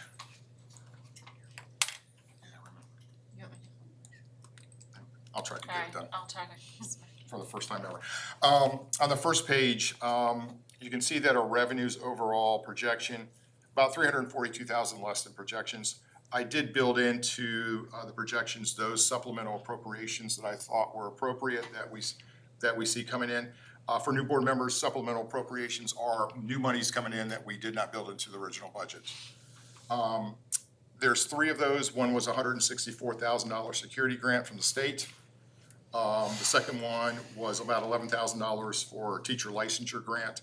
The big one there for 1.6 million, almost 1.7 million, the state sent money to divisions 2 years ago. So they forwarded you all the money and you had 3 years to spend it down, and that was for all in Virginia, literacy and catching up and truancy and a lot of things that they saw coming out of COVID. We were awarded close to 3.5 coming into the year. We had 1.6 to spend down by the end of the year, and we're on target to spend all that down. So I just have to do a supplemental for that remaining amount for the given year. And that needs to be spent down by the end of the year, and we're on target to do that. So those are the three supplementals. I'll present those later in the meeting for information. They come back next month for action, and then I have to take them to the Board of Supervisors for final approval. So overall in the state funds, you can see is the biggest decline there, really because our enrollment came in a little bit lower than projected there. But sales tax looks strong so far, 6 months into it, so it's about 5.8% ahead of schedule. So that kind of provides a little bit of relief there. So be happy to answer any questions you might have on overall revenue. Not too many things moving big there, but the biggest one there is a little bit lower enrollment than anticipated. That's the revenue, and I'll go to the expenditures if there's no questions on that. Any questions on the revenue? On the expenditure side, all of our categories projected to come in under budget, as you can see, built into supplemental appropriations that I did on the revenue on the expenditure side also. Got it. So when you combine the under budget on the revenues, but we're coming even more under budget on the expenditures, projected into ending balance right around $500,000 there in our ending balance. I would say that looking at the caboose bill for the current year budget that was proposed by the governor before vacated the seat, included a 2% bonus for school employees. For new board members, that money comes, but they don't give us all the money. We get part of the money, and then we have a lot of positions that are not even covered by the state. So just a rough estimate here, 2% to employees would be about 1.5 million. State would give us $850,000 of that. Still need $700,000 to actually do that. $700,000, $500,000 projected balance right now. We're close, but not there, so we'll be watching that. That caboose bill has to be picked up by the General Assembly and passed. So I don't know if it'll have the same language of 2% or a flat amount, or if it'll stay there, yet to be seen. But I'll keep the board briefed on that. But we are watching that to see if that comes through on the caboose bill for the FY 25-26 budget. Any questions about expenditures? Okay, I'll move on to the other funds. I'm gonna flip a couple pages there, and we'll go to the nutrition fund. Mid-year, this is one that's always been interesting the last few years. As of mid-year, showing a loss of about $100,000. That's a lot better than it was in previous years. We've made a lot of progress, and typically mid-year, we do show a loss, and we kind of make that up as the year goes along. So I'm hoping that we're close to break even by the end of the year, but still watching this one very close. We've made some changes, and we've got some changes for next year to try to get more efficient on some things. And we briefed some of the committees about that also, so we're moving forward with some tweaks to the system, and we'll continue to watch that. The nutrition program ideally should be self-funding. Money you get from the federal, state, and what you charge should hopefully pay your expenditures. Inflation and the cranking up of the minimum wage has really made that harder, to be honest with you. So we'll continue to watch that, but the overall balance is still in good shape at about 1.2 million. Yes, sir. And that is just people from last year. That is a massive, I know it says it's a loss as of now, but a massive change. Yep. Refresh everybody, what was the loss last year? Last year, we actually ended up pretty better. It was 2 years ago. We really kind of surfaced, and we were probably, $400,000 to $500,000. So we had a good sustaining balance that we could absorb that. And actually, the federal government was like, a lot of the COVID money that flowed in there, we had to spend out. So we were spending, but then we had to curtail that and get it back to where we could be self-supporting again. And so we're getting closer to that. So I'm very proud of our staff. Yeah, it has not been like, oh, we'll see what happens. It has been, we have to take action and really correct it. And kudos to you and the nutritional team and everybody. But that's a big turnaround. Don't sell anybody short. That is a big turnaround. So hopefully that holds. There's some estimates in there, but we'll continue to watch that one. Moving on to the textbook fund. 1.5 projected ending balance. The next adoption for that fund will be history. And talking to Dr. Woodford today, we're waiting for state information on that. We don't know if that'll be next year. It's slotted for next year, but sometimes you have to wait for the state to kind of say, what books are even available for you to adopt? So we're in a wait and see on that. They were very delayed on some other textbooks, a year or two back, that we just kept on putting it off until they gave us guidance. So we're in a wait and see, but history is the next adoption.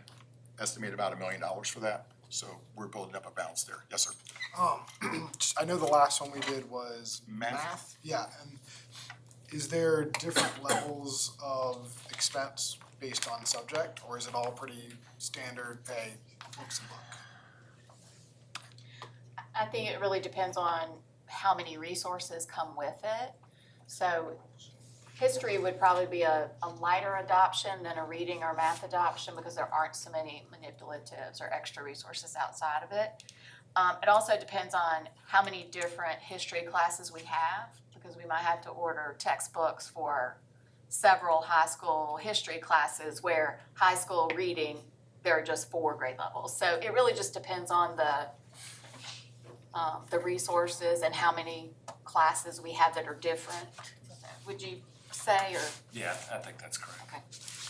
Thank you. Really want to report on that we are putting money aside for those large adoptions and anticipating those instead of coming to the board and going, oops, didn't plan on that and we need $2 million or something. So, but history is the next one that is slotted for.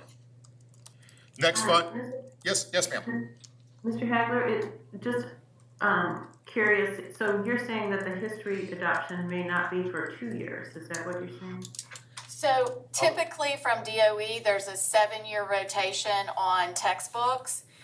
So what we will wait for is for the Department of Education to say, these are the standards, and they do their own textbook adoptions, and they look at all of the publishers and say, these books are approved from the Department of Education as appropriate, and it's time you can now adopt new history textbooks. Sometimes we make it in 7 years, sometimes it's 8 years or 9 years or 10 years or 20. It just depends on how the money goes. So we've created a rotation of every 7 years thinking about we have to adopt something. And so on our rotation chart, we had next year as history, but we know just with changes and what the DOE is doing, they've not even started looking at history. So we know it's at least 2 years, maybe more. So it's longer than we have on what we expected and what we've been setting money aside for. Okay, thank you.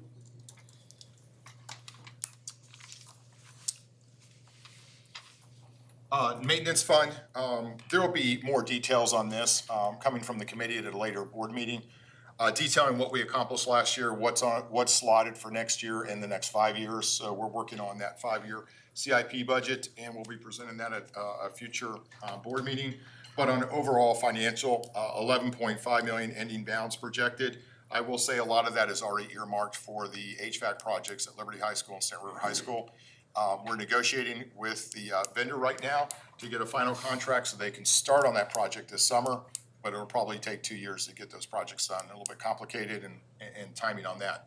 So we're moving forward on that. The committee's been briefed and working on that and has selected the vendor. We're in negotiations now and trying to get final contracts on that. So a lot of that money will go down once those contracts are signed and committed to. Any questions on the maintenance reserve? I know that's just a high level. There's a lot of projects going on. We'll bring more details probably at the next meeting. And finally, we are self-funded in our health insurance. Not as rosy here as the other ones are. Started the year with 2.6 million in reserves. We're at 1.8 in reserves right now. We have seen we've gone up on our rates the last 2 years, 7% 2 years ago, 10% last year, and we still see our balances being eroded. So I do expect a pretty substantial increase to our premiums this year in the budget. We'll present more on that. We'll get, Dr. Calvert and I will have a briefing from our consultants on this in February so we can bring more data back to the board. But just seeing the cash flow, we need to make sure this self-funded count stays, it has to stay. I have to have the money to pay the bills, so we're gonna have to address this. There has been substantial inflation in healthcare that has, just for new board members, this balance was at 6 million 4 years ago. That's how much is eroded from what we had set aside. There was a period of 5 years we didn't go up on our premiums at all. It's starting to hit now, so we just have to address it. So I do have concerns here. We'll continue to watch it, and we'll see what happens in the next quarter here. So be happy to answer questions on this. Yes, sir. So we are self-funded as far as Bedford County Public Schools. Yes, sir. Is Bedford County also self-funded? They are. Could we pair up with them? or We're do we have to- talking, and we've been talking as executive staff of probably doing that long-term. It's complicated, the health industry, and maintaining and staying on top of it. You have, Bedford County staff doing it, you got the county staff. Is there's something you could do there? The plans are similar, but the rates are very well, they're far apart. So it's not an easy merger. It just isn't. Alliant is our consultant, they're looking at it. It's not something that we would do this year. You gotta get more alignment before you can do it. But we're looking at that long-term. But there's a lot that goes into that. Yes, we're looking at that and other I avenues think too. since we're not a revenue. Our consultants are gonna producing bring other things as we're there be cost savings and what can Yep, we do. that's right. But it is difficult to merge two plans when, just for instance, and this is not to say bad or good, but if, our premiums for the same plan that's close to the county and we're paying like 580 and theirs is over 800, it's like, okay, money has to come from the county over to us. You gotta explain all that to Board of Supervisors. It can get done, and we're working on it. But, that's in the future, I believe. Okay, Okay, thank you. good question. But we're doing all we can on this. I would say to that, we've had two good meetings to talk about different, with executive team. And that's our goal, is to have conversations like this so that we can bring it to both boards and say, listen, there are some good ways to do things that we may not have considered. Yeah. So that discussion's happening.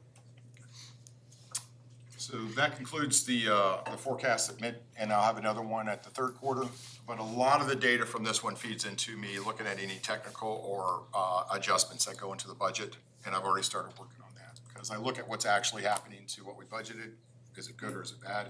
And I have to make technical adjustments, and I work off our second quarter one. More on that when I get into budget on those technical adjustments, but I'll present another one at third quarter. But I don't see anything jeopardizing us ending the year with not having enough cash. Who's our health insurance through? Our health insurance is through Anthem. Delta Dental is our dental, and Vision Superior, and then we have we actually carve out our pharmaceutical and we go out for bid on that separate. We just look at the Anthem, and that's Optum. So we bid that out separately. You're starting to hear that the premiums are going up, and I just got my small business one the other day, and it was a 17% increase. I'd say the biggest pressure when you look at it, pharmaceutical is catching up to medical. It's not there yet, but it's catching up pretty quickly on how much that we pay out. So, but anyway, we'll have to continue to watch that. Thank you for the work as always on that. Membership forecast. All right, so this is the starting point for the budget, where we're gonna forecast our membership for next year. And so I'll go through this. I'll kind of highlight it's a long report, so on each page I'll kind of highlight. I don't think there's a presentation up here for that one. You have to look on the sheet. So on the first page, we have our forecast methodology, but on the top part, you can see that we've got the 5-year history and then what we're projecting for the next 3 years. So you can see the projection is to go from 8,495 in the current year down to 8,389 next year. So we are still forecasting a decline for the following year. I will say, as you look at this, it is continuing to go down over the next 3 years. When you look at our 12th grade going out, it's larger than our kindergarten coming in. So, it's birth rates and how large our county is, and turnover in housing, and or the kids coming in and stuff. And several factors are causing that decline. So overall, we are gonna factor a reduction in our ADM, average daily membership for our students, and that impacts our budget from the state. If you turn the page to the next page on table 3, it gives it by grade level. And then, I can remember when I got here in 2007, most of the grade levels were over 800. You can look at them, most of them are lower 600s now, and even some below. But the chart 2, I would just say, I kind of look out 3 years and I do a 1% variation on that. You go back 5 years, even the high variation was negative. You can see that the high variation right now is almost a straight line or break even. So it seems like our losses are gonna slow down here in the next few years. So that's encouraging. Looks like we're getting to where we're gonna stabilize. and quit this, and quit declining. Can't guarantee that, we'll see what happens, going forward, but this is the projection. If you turn to the next 3 pages, they just break out the data by zone. So I'm not gonna go over those too much. Each zone, you can look at the details of those and kind of look at the schools and look at the projections by zone. Not surprising, the Forest Zone more stable. You can see the Liberty Zone declining the most. And then the Stanton River Zone declining somewhat, not as bad as the Liberty Zone. So those are the projections, looking at schools and trying to project the enrollment trends there. The school membership projections. We did work with the facility committee on this and went over this in a lot of detail because we changed some methodologies, we looked at it, and you'll see some new data on there that has not been there in the past, so we reviewed that in detail with them. You can see the individual school enrollments there for elementary, middle, and high, and the totals by school. I will say it's not on there, but from the redistricting, we reached out to every single parent that was in the redistricting for Forest Elementary and asked, were they gonna go to TJ or stay at Forest Elementary because of grandfathering. Those aren't committal letters, they can change their mind, but we had 16 students going from Forest Elementary to TJ. And so that's what the redistricting, from best that we can gather, is what's gonna happen with the 53 that should have gone, 16 are gonna go, and the rest are gonna stay. So those are our projections. If you go to the following page, the methodology for coming up with the capacities in our schools, really did a lot of discussion with our facilities committee on this and coming up, especially our elementary schools, and coming up with a good capacity and what we think those schools can handle. When you take those capacities with the enrollments on table 17, we did 2 calculations, one with just K-12. And if you look at the K-12 calculations, where are our schools and what are the capacities and the percentages? And then we looked at where do we have our preschool programs. If we have a preschool program at a school, we removed a classroom from the capacity calculation to come up with a new calculation. So that means it reduced the capacity of the school for K-12 if we have preschool programs there. Based upon all this data, you can see that Forest Elementary is gonna be at 96% capacity next year. I do have a little bit of concern, there are more developments, and when are those kids actually gonna show up? So we'll see what happens next year, but our projection is that they're at 96% capacity next year. And I have 3 schools highlighted that we're recommending to close through transfers. And that would be Forest Elementary at 96, New London at 91. Otter River may seem strange at 54%, but Otter River is like one of the closer schools to those 2 schools. And before we open up for transfers to that school, we're saying let's close that one. Because that may be one of the triggers the board has to move kids to that school. We don't know. That the board has multiple triggers they can move to deal with overcrowding, but I think Forest Elementary is gonna be a concern coming up pretty quick. It's the class cuts too, because it's such a small school. Dr. Calvert was saying, when you look at that school, we were looking at the staffing for that school today. And when you have a school that small, the kids don't come in 21 buckets. It's not 21, 21, 21, 21. There's 16 in one grade level, there's 35 in a grade level. So when you apply our staffing model to that school, it's very difficult to staff that small school. You actually have to go above the staffing standard and give them extra positions just to get by, because they just don't come in clean package. It's just messy when they're that small. So we're closing that so we don't cause more of a mess also and cause additional cost at a school that's already costly. So that's our recommendation. That's how we've done it in the past. Be happy to answer any questions, or Dr. Woodford or Dr. Calvert can help me on this, about our recommendation for closing those 3 schools. Any questions? I do have one more page, but I wanted to stop there before I just kind of blew through it all, because that's pretty important. The Otter River transfer close, is there a way we can not just blanket close it and just do a case by case? That way it'll allow us to still, if you have a portion of people that wanna come to that school, you can still allow it if we don't make a move. You mean by, depending on kind of grade level? Yep. That way you're, you know, if you have 17 in a class and you still have 4 or 5 spots available, okay, well, yeah, come on in. Depending on what the board would do in the future and stuff, it might fit now, but then any action in the future might cause problems in the future, and I don't know, once a kid starts there, the board has traditionally been very generous by grandfathering. Once you start, you finish. So if you put a kindergarten in there and it causes trouble next year and first, after you move kids in, you just don't know what's gonna happen next year. 'Cause I know- I'll ask for Dr. Woodford's input on this, cause she manages the zone transfers, and I can see that as potentially being a problem. So part of our policy states that siblings can also come. Once a child's in the school, siblings can come. So sometimes that sets us up for, we get a large class, especially in kindergarten where we have 21, 22, 25 requires another teacher. So, it's probably been 4 years ago at Otter River, we had these very uneven class sizes and we ended up with a class size of 27 in first grade. So the board had to make the decision, do we add a teacher or do we revoke zone transfers? And we went to revoke zone transfers and we told children and their siblings they had to leave the school. It was very traumatic.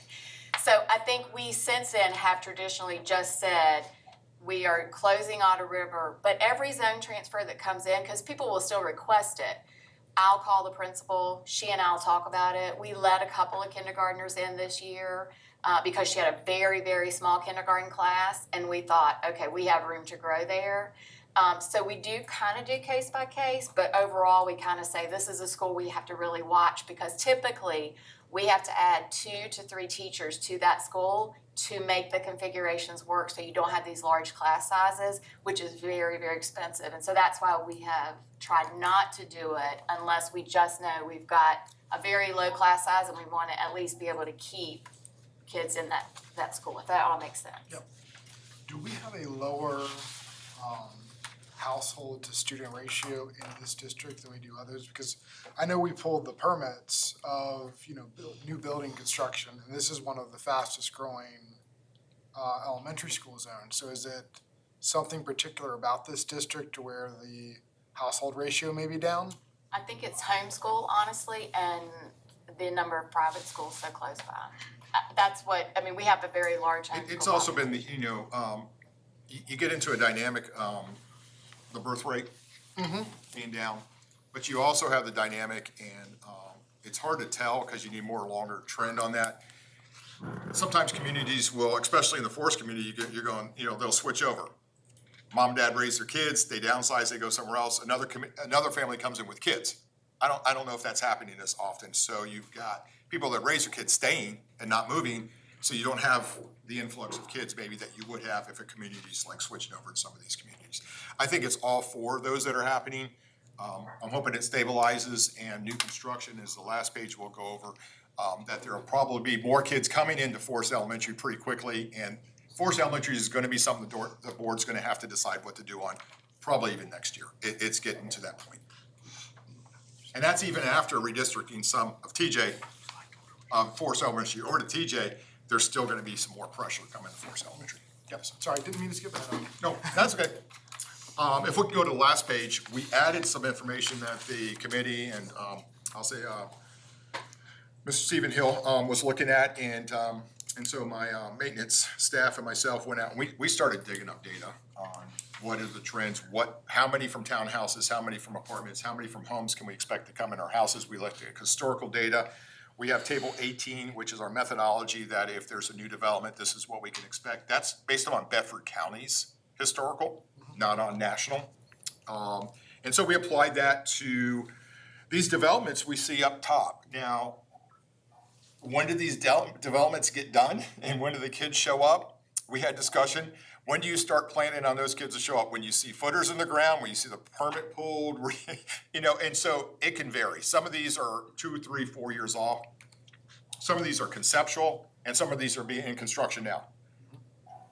We don't account for the kids until they really show up, and they show up in our ADM. But this is information for the board. These are coming. These are permits. There's construction going on. And if you look down at the bottom, there was just a new one I got notice on yesterday or today of a new development going along Paravel. either 54 or 83 townhomes. That'll add even more to Otter River, once that's done. They haven't started anything, but that's conceptual, and so, I think it's 31. what's that? I think it's gonna be 31. They're adding on 31 to make it 84, I think. Yeah, to make it 84. They were starting at 54, they're wanting to go to 83, and they have to go through the board of supervisors. So we got notice of that. If it's 81, that's another 13 kids into Forest Elementary, which puts it at about 138. If all this came out, 138 more would come into Forest Elementary in the next 3 to 5 years. So something we gotta watch, and then I'll brief the board on as it's happening. So this is kind of like a watch list. Where are you gonna have problems going forward? And correct me if I'm wrong, every one of those schools are in the forest zone, correct? Every one of those developments. That's really where I'm watching. I mean, we have capacity in other places, so I'm focused on certain areas, but there's not large developments going in. I mean, there's single houses or 4 houses, but there's not real large developments that I know of that are gonna impact some of our overcapacity or elementary schools where we don't have capacity right now. But we'll watch it everywhere. But the forest area for elementary is the one we have concerns with. Hope that was good information. We added that last page just to make sure we're on top of those things. Any other questions on that? Is the board okay with, if I could get a consensus on the school closures? Because that's really a board decision, that it gives us guidance and to make sure we have your backing to close those 3 schools for next year. Zone transfer closures, right? Zone transfer. We'll make sure we're not closing schools tonight. Did I say that?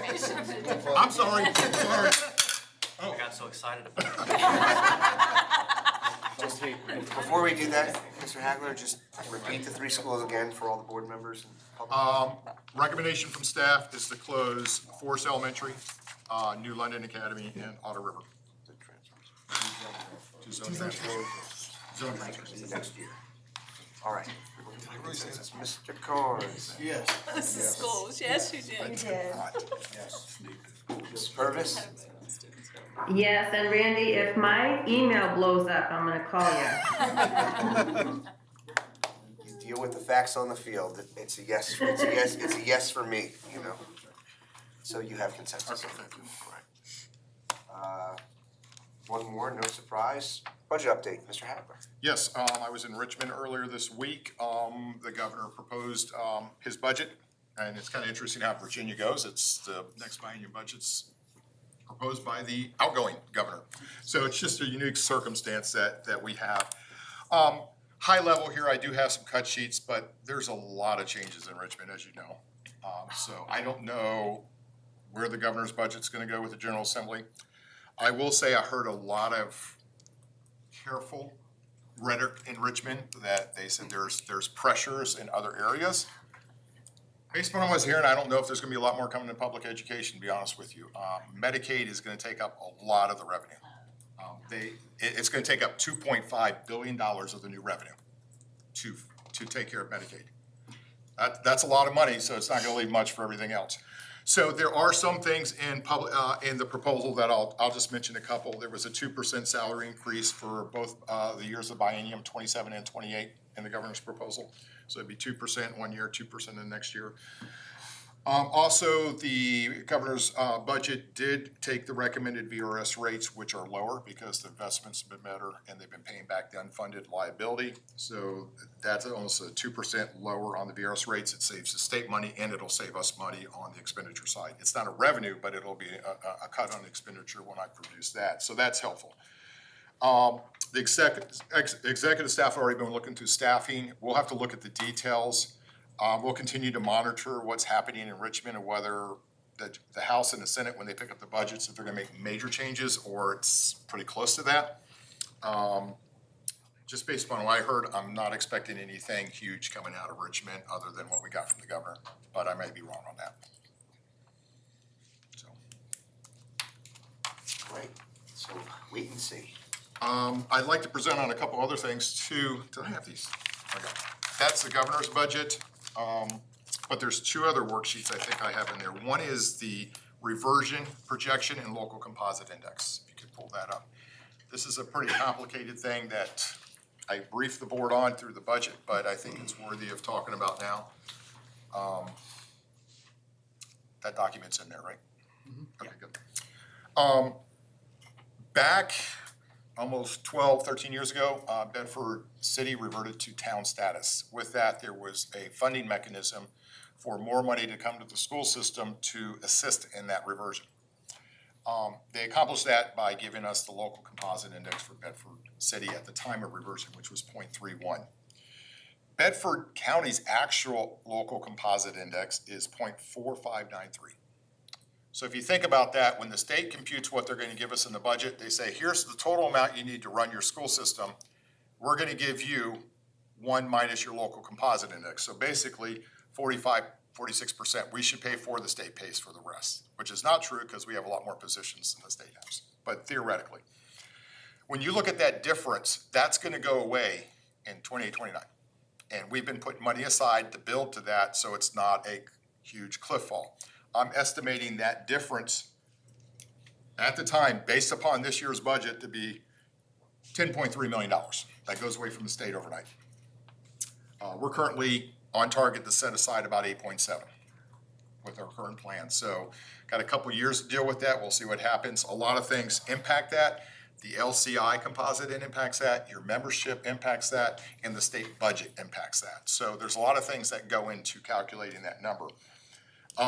Just wanted to update you, this is something that we've been keeping an eye on, we'll continue, and as we go through the budget process this year, may need to make adjustments, or we just have to continue. We dialogue with the Board of Supervisors, I update them on this, they're, so they know we've got a plan, that we're not gonna come over and ask for $10.3 million in 2 years. There's a gap, it may get bigger, it may get smaller, but it depends on a lot of moving factors. I'll be happy to answer, it's very complicated, but I'll be happy to answer any questions you have on this. Any questions? And for the new board members, the money at the bottom that we're setting aside is actually paying for the HVAC projects now. That's cash we're setting aside for one-time expenditures, but when 28, 29 hits, that'll all move over to the operating, so we don't have that big gap. So just to make sure I'm on the same page here, that $8.7 million is just for that 1 year short, or the $10 million is just a 1 year shortfall. From then on. From then on, so every year is gonna be 10, and we've got $8 million, so if we spend it all in the first year. Well, it will, if you think about it, it'll take 8.7 million out of the maintenance fund and move it to the operating fund. Yep. And then the state will take 10 million, and theoretically, you balance your budget going forward. And speaking as the facilities committee, we're gonna have a lot, we can't take all of that out of the maintenance fund. That would put your maintenance fund at zero. Yeah. So there's that concern too, yes, sir. Yeah. And there's dialogue with the executive staff also with the county about that too, about long-term, how we do that. So it's long-term CIP really kind of being both county and schools, looking at it together, because, we're all one big county, how do you support your facilities? Yep. And so we're trying to work on that. So the picture here seems to be that we're saving money for the reversion, and we've got $8 million in the bank to put towards the $10 million shortfall that's coming.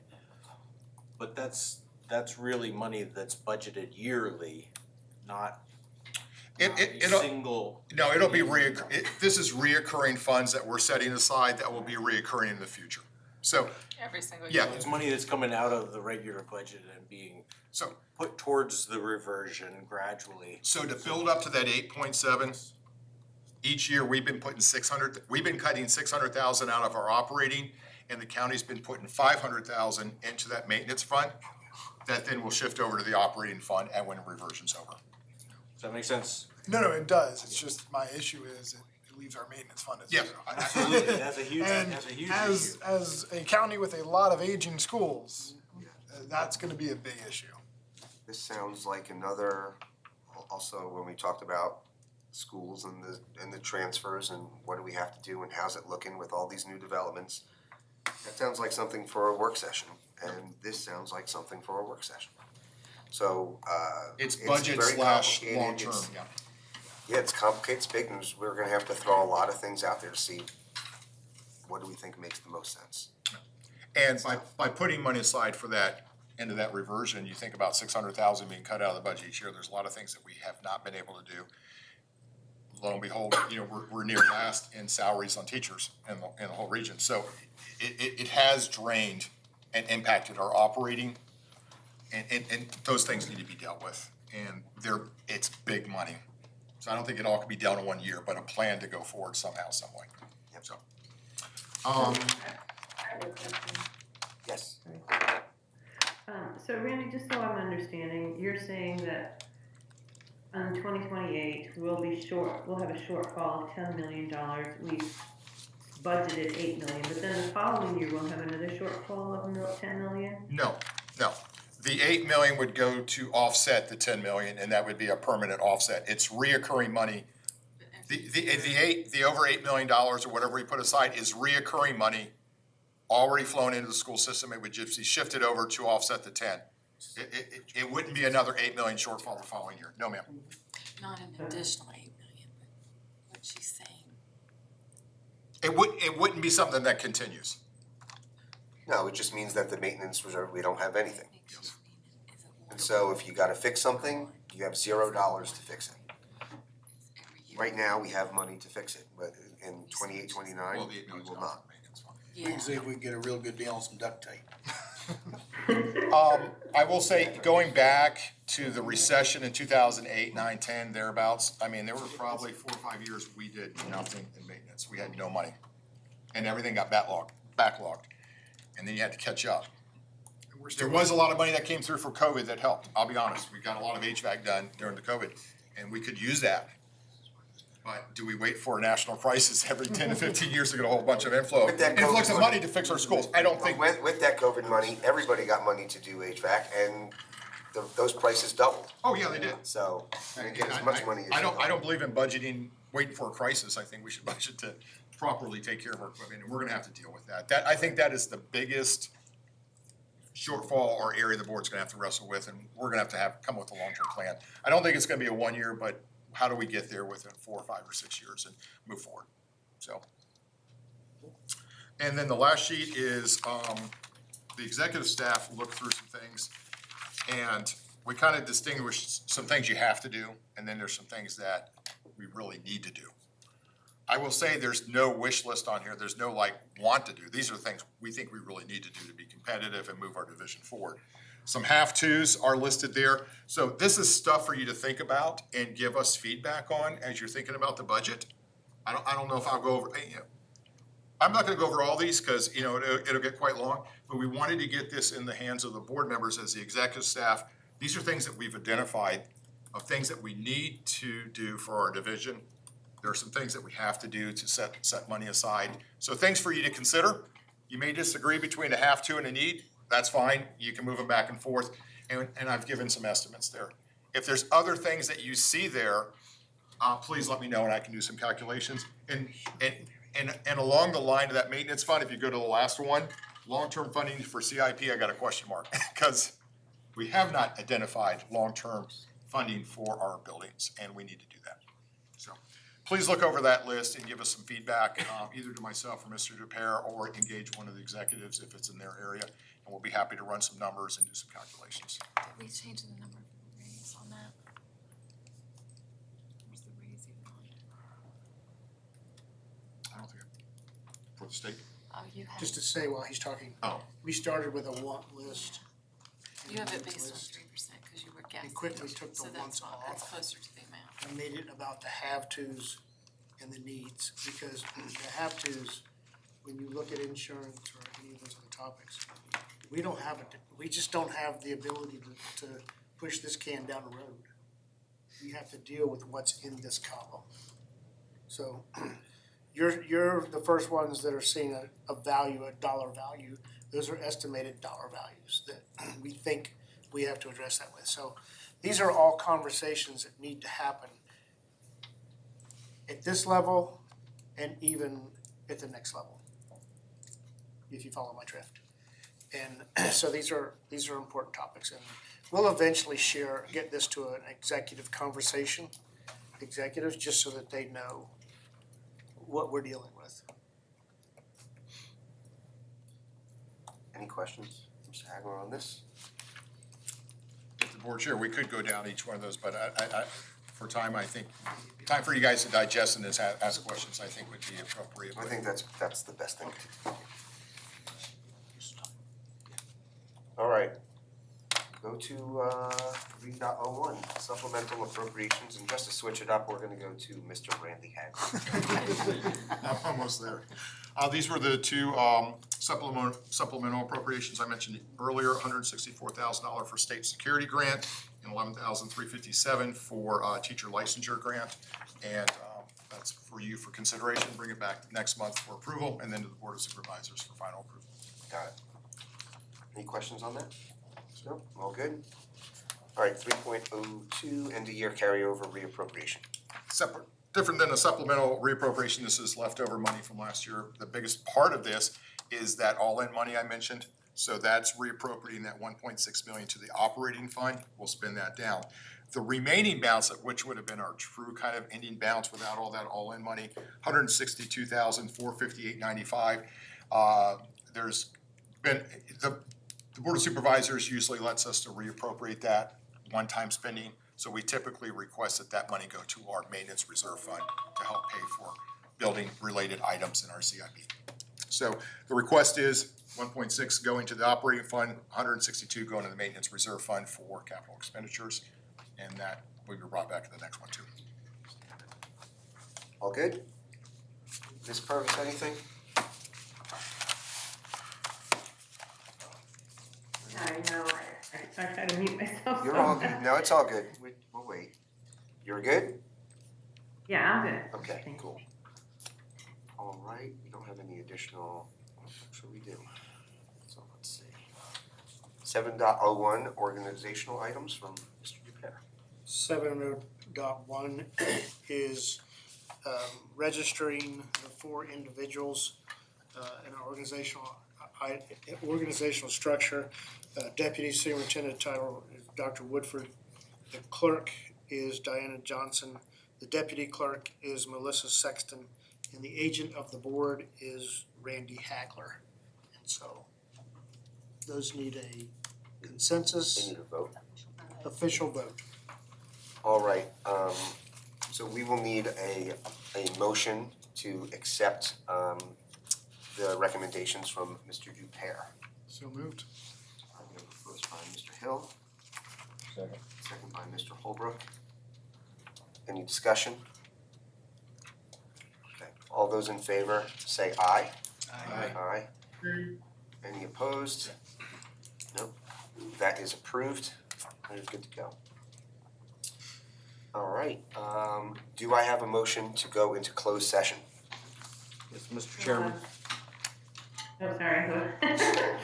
Pursuant to Code Virginia 2.2-3711A12 for the discussion and consideration of interviews of prospective candidates for employment, assignment, appointment, promotion, performance, demotion, salaries, disciplining, or resignation of specific employees of Bedford County Public Schools. And 2, for discussion of consideration of admission or disciplinary matters or any other matter that would involve the disclosure of information contained in a scholastic record concerning any student of any public institution of higher education in the Commonwealth of or any state school system being student number 010826A. All right, I have a motion by Dr. Hubach. Do I have a second? Second. Okay. Second by Mr. Hill. And any discussion? All those in favor signify by saying aye. Aye. Any opposed? We are in closed session.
She's like, can all the studies just come together? Well, Just make a decision. All right. Y'all want all the studies. All right.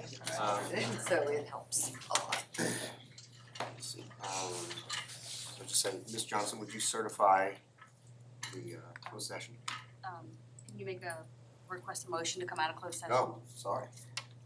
Do I have a motion to come out of closed session? So moved. First by Mr. Holbrook, Second. second by Dr. Hubach.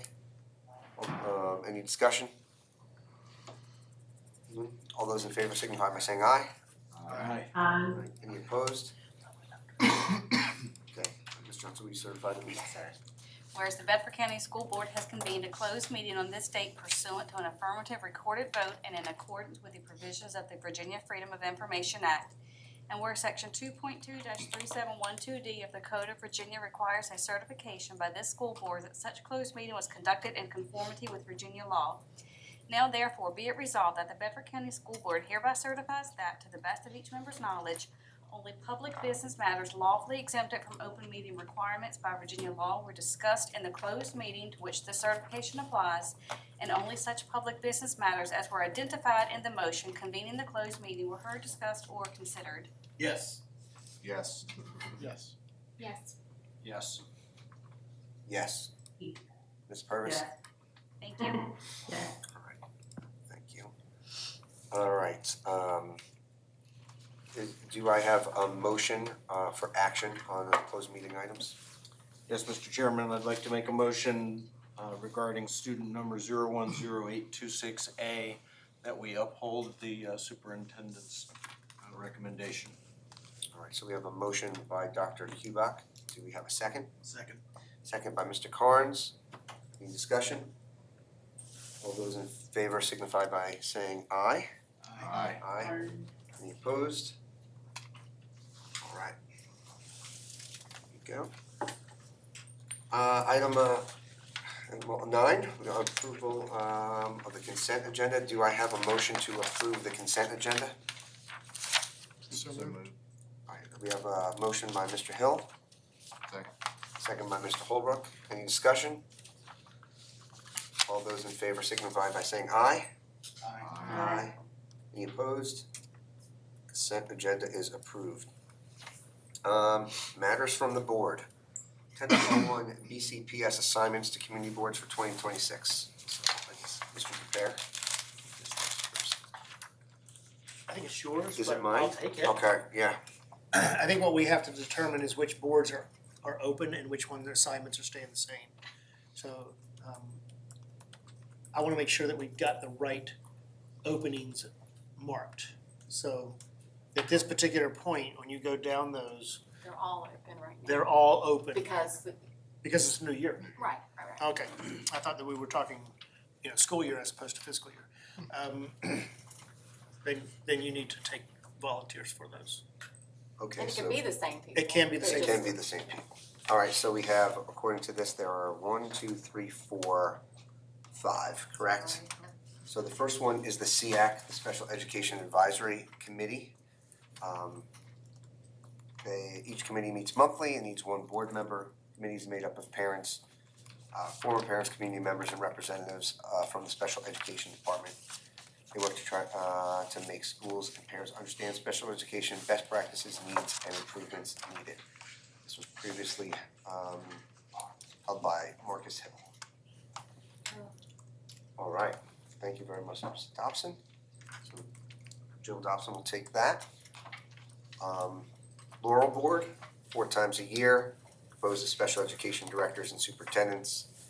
And 1 board member is needed to oversee that. And Laurel program provides classroom instruction to the regional students who are severely and profoundly mentally or physically handicapped or autistic. Dr. Hubach, were you on? I have been on that board for the last 2 years and would like to continue. All right, very good. STEM Academy, has members from each region that it serves, teachers and divisional representatives. Meetings occur every 2 months, are typically virtual. STEM Academy is a competitive application program for high school juniors and seniors interested in engineering, biotechnology, health science, and cybersecurity. Classes are held at CVCC. Who had that last time? I did, All right, are you willing to stay on STEM Academy? yes, that's fine, thank you. All right, excellent. Central Virginia Gov School has, our students can apply and it can be accepted. The Gov School meets every 2 months. At the Governor's School, the board is made up of one selected board member from each participating school division. They provide oversight to the program. They've shared, That's mine as well. that's yours as well, and you guys had some changes over there, so you're looking to stick it out? Yeah, it's all good. All right, great. And then the last one that we have is Roanoke Valley Gov School. This is one of 2 governor schools that our students can be apply for and attend if accepted. Meet 4 times a year at 6:30 at the Gov School. Board is made up of one selected board member from each participating school division. They provide oversight to the program. I'll take that one. All right, Mr. Carnes, thank you very much. And that's the only ones that we have. We have discussed our other internal committees. I think we will probably, it's not on the agenda, so is that something we should just kind of, You could do it now, or if you wanna wait until we get to the agenda item committee reports, you could discuss it then. okay. It's up to you. Okay, well, we'll do that. We'll wait until right now. And not go to committee reports. So I don't know if I don't think any committees met, previous committees met, but do you guys have IGA, anything? CPO, So we did in facilities a lot. Yeah, we went and looked at the project at, Bedford Primary, the Mhm. gym, which is, might be done now. Say they were supposed to be in it this Yeah. semester, right? Yeah. I didn't check with the principals, but they were supposed to be in it and playing when they got back from break, so. Yep. Okay, great. That was really the only Virginia- meeting we had, was on that, on site there. We had we also did PPEA for that project, and we also talked about the auditorium projects. Yeah. We're so far so good on reporting on those major construction projects. We're Under budget, right on or under. Great.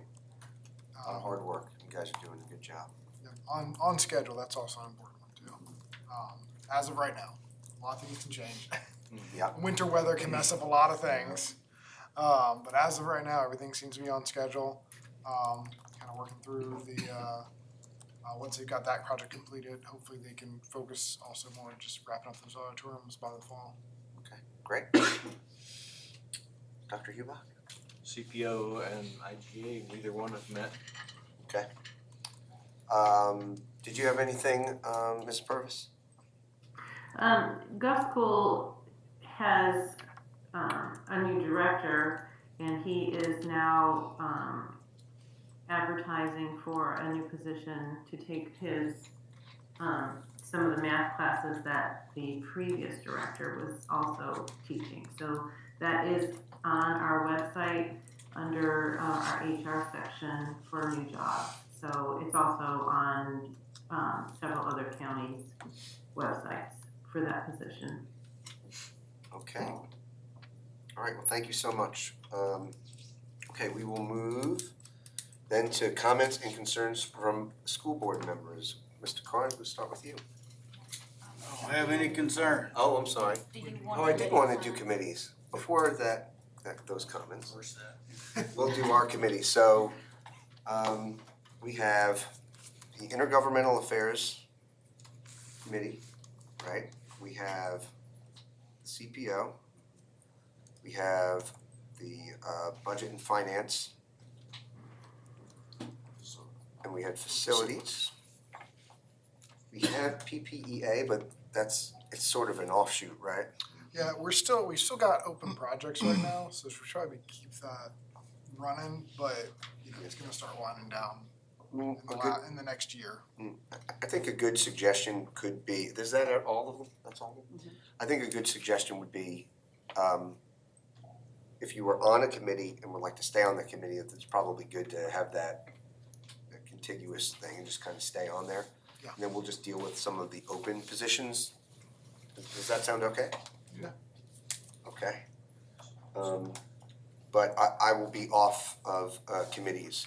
So that would lead, that we would need one person for the Intergovernmental Affairs Committee. And we will need 2 people for the Budget and Finance Committee. So we will take volunteers for those. Volunteer for budget and finance. I'd love to be on budget and finance. Budget and Finance, Easier budget. to embezzle money that way. Well, as you heard earlier, we don't really have. Oh, yes.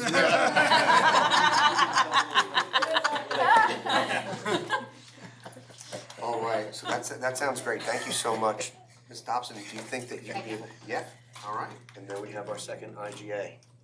Yep. And I think that means we're good. And Mrs. Purvis, you're good for CPO, correct? Yes, and I don't know if Dr. Hubach is as well, but yeah. He's shaking his head, yes. Mm. So I think that nails it. I think that's good. Excellent. And so you guys can get with the respective people who help lead that and get set up for maybe the introduction. We would have to still do chair and vice chair of each of those. And then set it up, so that would be, I'll let central office work with you guys on that, so. Okay, great. Mr. Carnes, some comments and concerns? I still have no comments or concerns, so. Okay, there you go. None for me. Mr. Holden? I've got a lot, so I talk a lot on these things. I have 2 that I wanna kind of break out. The first I wanna talk about, as we're heading into budget season, this is more for the board and for our constituents. At its core, I want everyone to also understand that we are at a zero-sum equation when it comes to budgets. We are not a revenue-producing body, so with a finite amount of revenue, every dollar we spend to choose in one area has to come from somewhere else. So if we talk about prioritizing areas, if we talk about teacher compensation, classroom support, safety, technology, facilities, all of those, they're not in a vacuum. So because no category exists in isolation, every increase has a trade-off. And while it's easy to support an individual line item, on their own, responsible government requires us to look at the whole picture. So I just wanna make sure as we're going into this season that we understand that budgeting isn't just about what sounds best in isolation. But it's about making those balanced decisions, understanding the consequences, and being honest with our stakeholders that, hey, we are limited in this. And one other thing, I'm not sure about other board members, I got a lot of feedback when early in December, we decided to, or the administration decided to remove a teacher workday from right after Christmas. I got a lot of feedback, a lot of concern. I had a conversation yesterday with a teacher about this. I just wanted to kind of express what I was told and just in a public forum there. The day serves an important purpose. It allows teachers time to reset classrooms, review student progress, finalize grades, adjust lessons plan, and prepare for the second half of the school year. Without that workday, much of the preparation gets pushed into evenings, weekends, and rushed into mornings once the students are already back. That affects workload, morale, and ultimately the quality of instruction our students receive. So if our goal is to support teachers and to maximize student success, I would encourage the administration to preserve that day moving forward in upcoming calendars as much as you can. Obviously, I know we have a finite amount of days available, but I was given that feedback and wanted to express what I was given there. That's all I've got. It's only 2 major. I was kind of prepared for a lot more there. Yeah, right. It's early in the year. Ms. Dobson? Comments? I just think it's hard to believe that we're back at the second half of the school year already. Welcome back to all of the students and the parents. Good to have the kids out of the house and back in classrooms, I'm sure. Yeah, I'm looking forward to a good second semester and vice chair in this committee. Thank you so much. Ms. Purvis?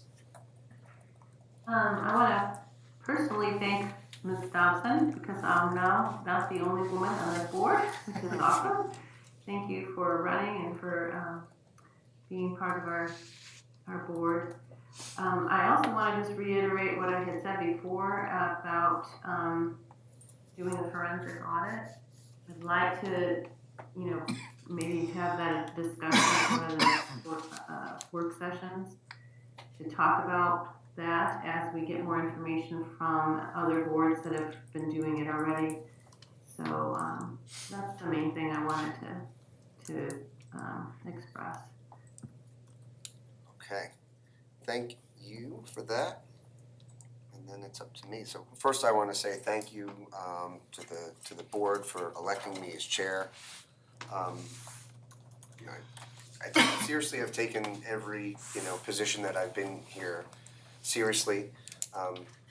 This is our board, these are our decisions to make, and I'm gonna help you guys facilitate any of those. So my phone is always on, and you guys can, of course, always call me, and we'll talk things through like we have done. And for new members, that's just what we typically all do, and we all can get together and talk to each other and help each other out. And if something's important to you, it's important to me, and I want to make sure that we continue to move things along, as long as everything we do is centered around being the absolute best that we can be for the students and the staff and all the stakeholders here in Bedford County, because that's what we're all about.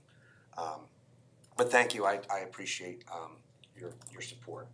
I have well, congratulations and for making it through your first meeting. You're smiling at the end of it, so that means we didn't scare you off, so that's good. Yes, congratulations and thank you, and we think you're gonna do a great job, so thank you for. I look forward to serving with all of you. Great. And congratulations to you. Thank you. Congratulations to you, Mr. Vice Chair, as well. Yes, thank you. It's been a lifelong dream. Great, second only to graduating medical school. There you go. Dreams do come true, but that's on the record. I would like to just ask for something in consensus. I think that several of us we've heard about SBMA a lot tonight. We have been individual members, and that's something that we have taken care of as a board. So I'd like consensus tonight to get the memberships going for every individual board member that would want one for this year. So if I can ask for consensus, I will ask right now. Yes. Yes? Yes. Yes. Yes. Ms. Purvis? Yeah. Yes, and that's yes, okay. So that is something that we will do. I don't have a lot on this, but I just know that in talking, this is something else I'm gonna ask for consensus for. Mr. Dupere has rightfully so touted the work that gets done with our team here at central office.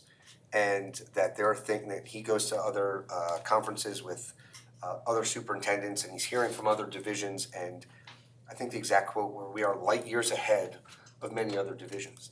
And I think that, you can see what's happening with our increases in our standing in the state, and I think that's great, and I think that the kudos that he says about his team is absolutely well deserved. And for me, I want to say that we appreciate everything that you guys do. You guys are pulling everybody along, and we're seeing the results from that. But with that, we've always talked about some outside of the box thinking and other things that we could do here. One of the thought processes that we've had in previous finance committee meetings has been other ways to try to drive some revenue here of things that we could do, the services that perhaps our central office could offer, or other avenues that we could offer to other divisions, smaller divisions, that we could help them out for a fee. So just want to maybe get you guys to start thinking about that. And so, I would just ask for consensus to see if that's something that you guys can start brainstorming. It's not part of, your regular day, but if we can start brainstorming on things like that, maybe that's something that ends up getting brought back to the Budget and Finance Committee. But I'd like consensus to start brainstorming on ideas to generate additional revenue. Yes. Yes, sir. Yes. Yes. Ms. Purvis? Yes, I would like to maybe even talk about it more as brainstorming with the board as well, Sure. not just administration. Okay. All right, so we have consensus on that. And with that, we made it through our first board meeting of the year. Mr. Chairman. Oh my gosh. No, you're fine. I was just gonna say, as far as the SBMA individual memberships, once you sign up online, you'll receive an invoice in your email. Just forward that to me. Okay, great. Thank you so much. And thank you for leading up and keeping me straight on this. Oh, no, on this you meeting. did wonderful. Thank you. And with that, we'll try to bring this meeting to an end. So do I have a motion to adjourn? Hold on. First. Second. Second by Dr. Hubach. Any discussion? All those in favor signify by saying aye. Aye. Any opposed? We are adjourned.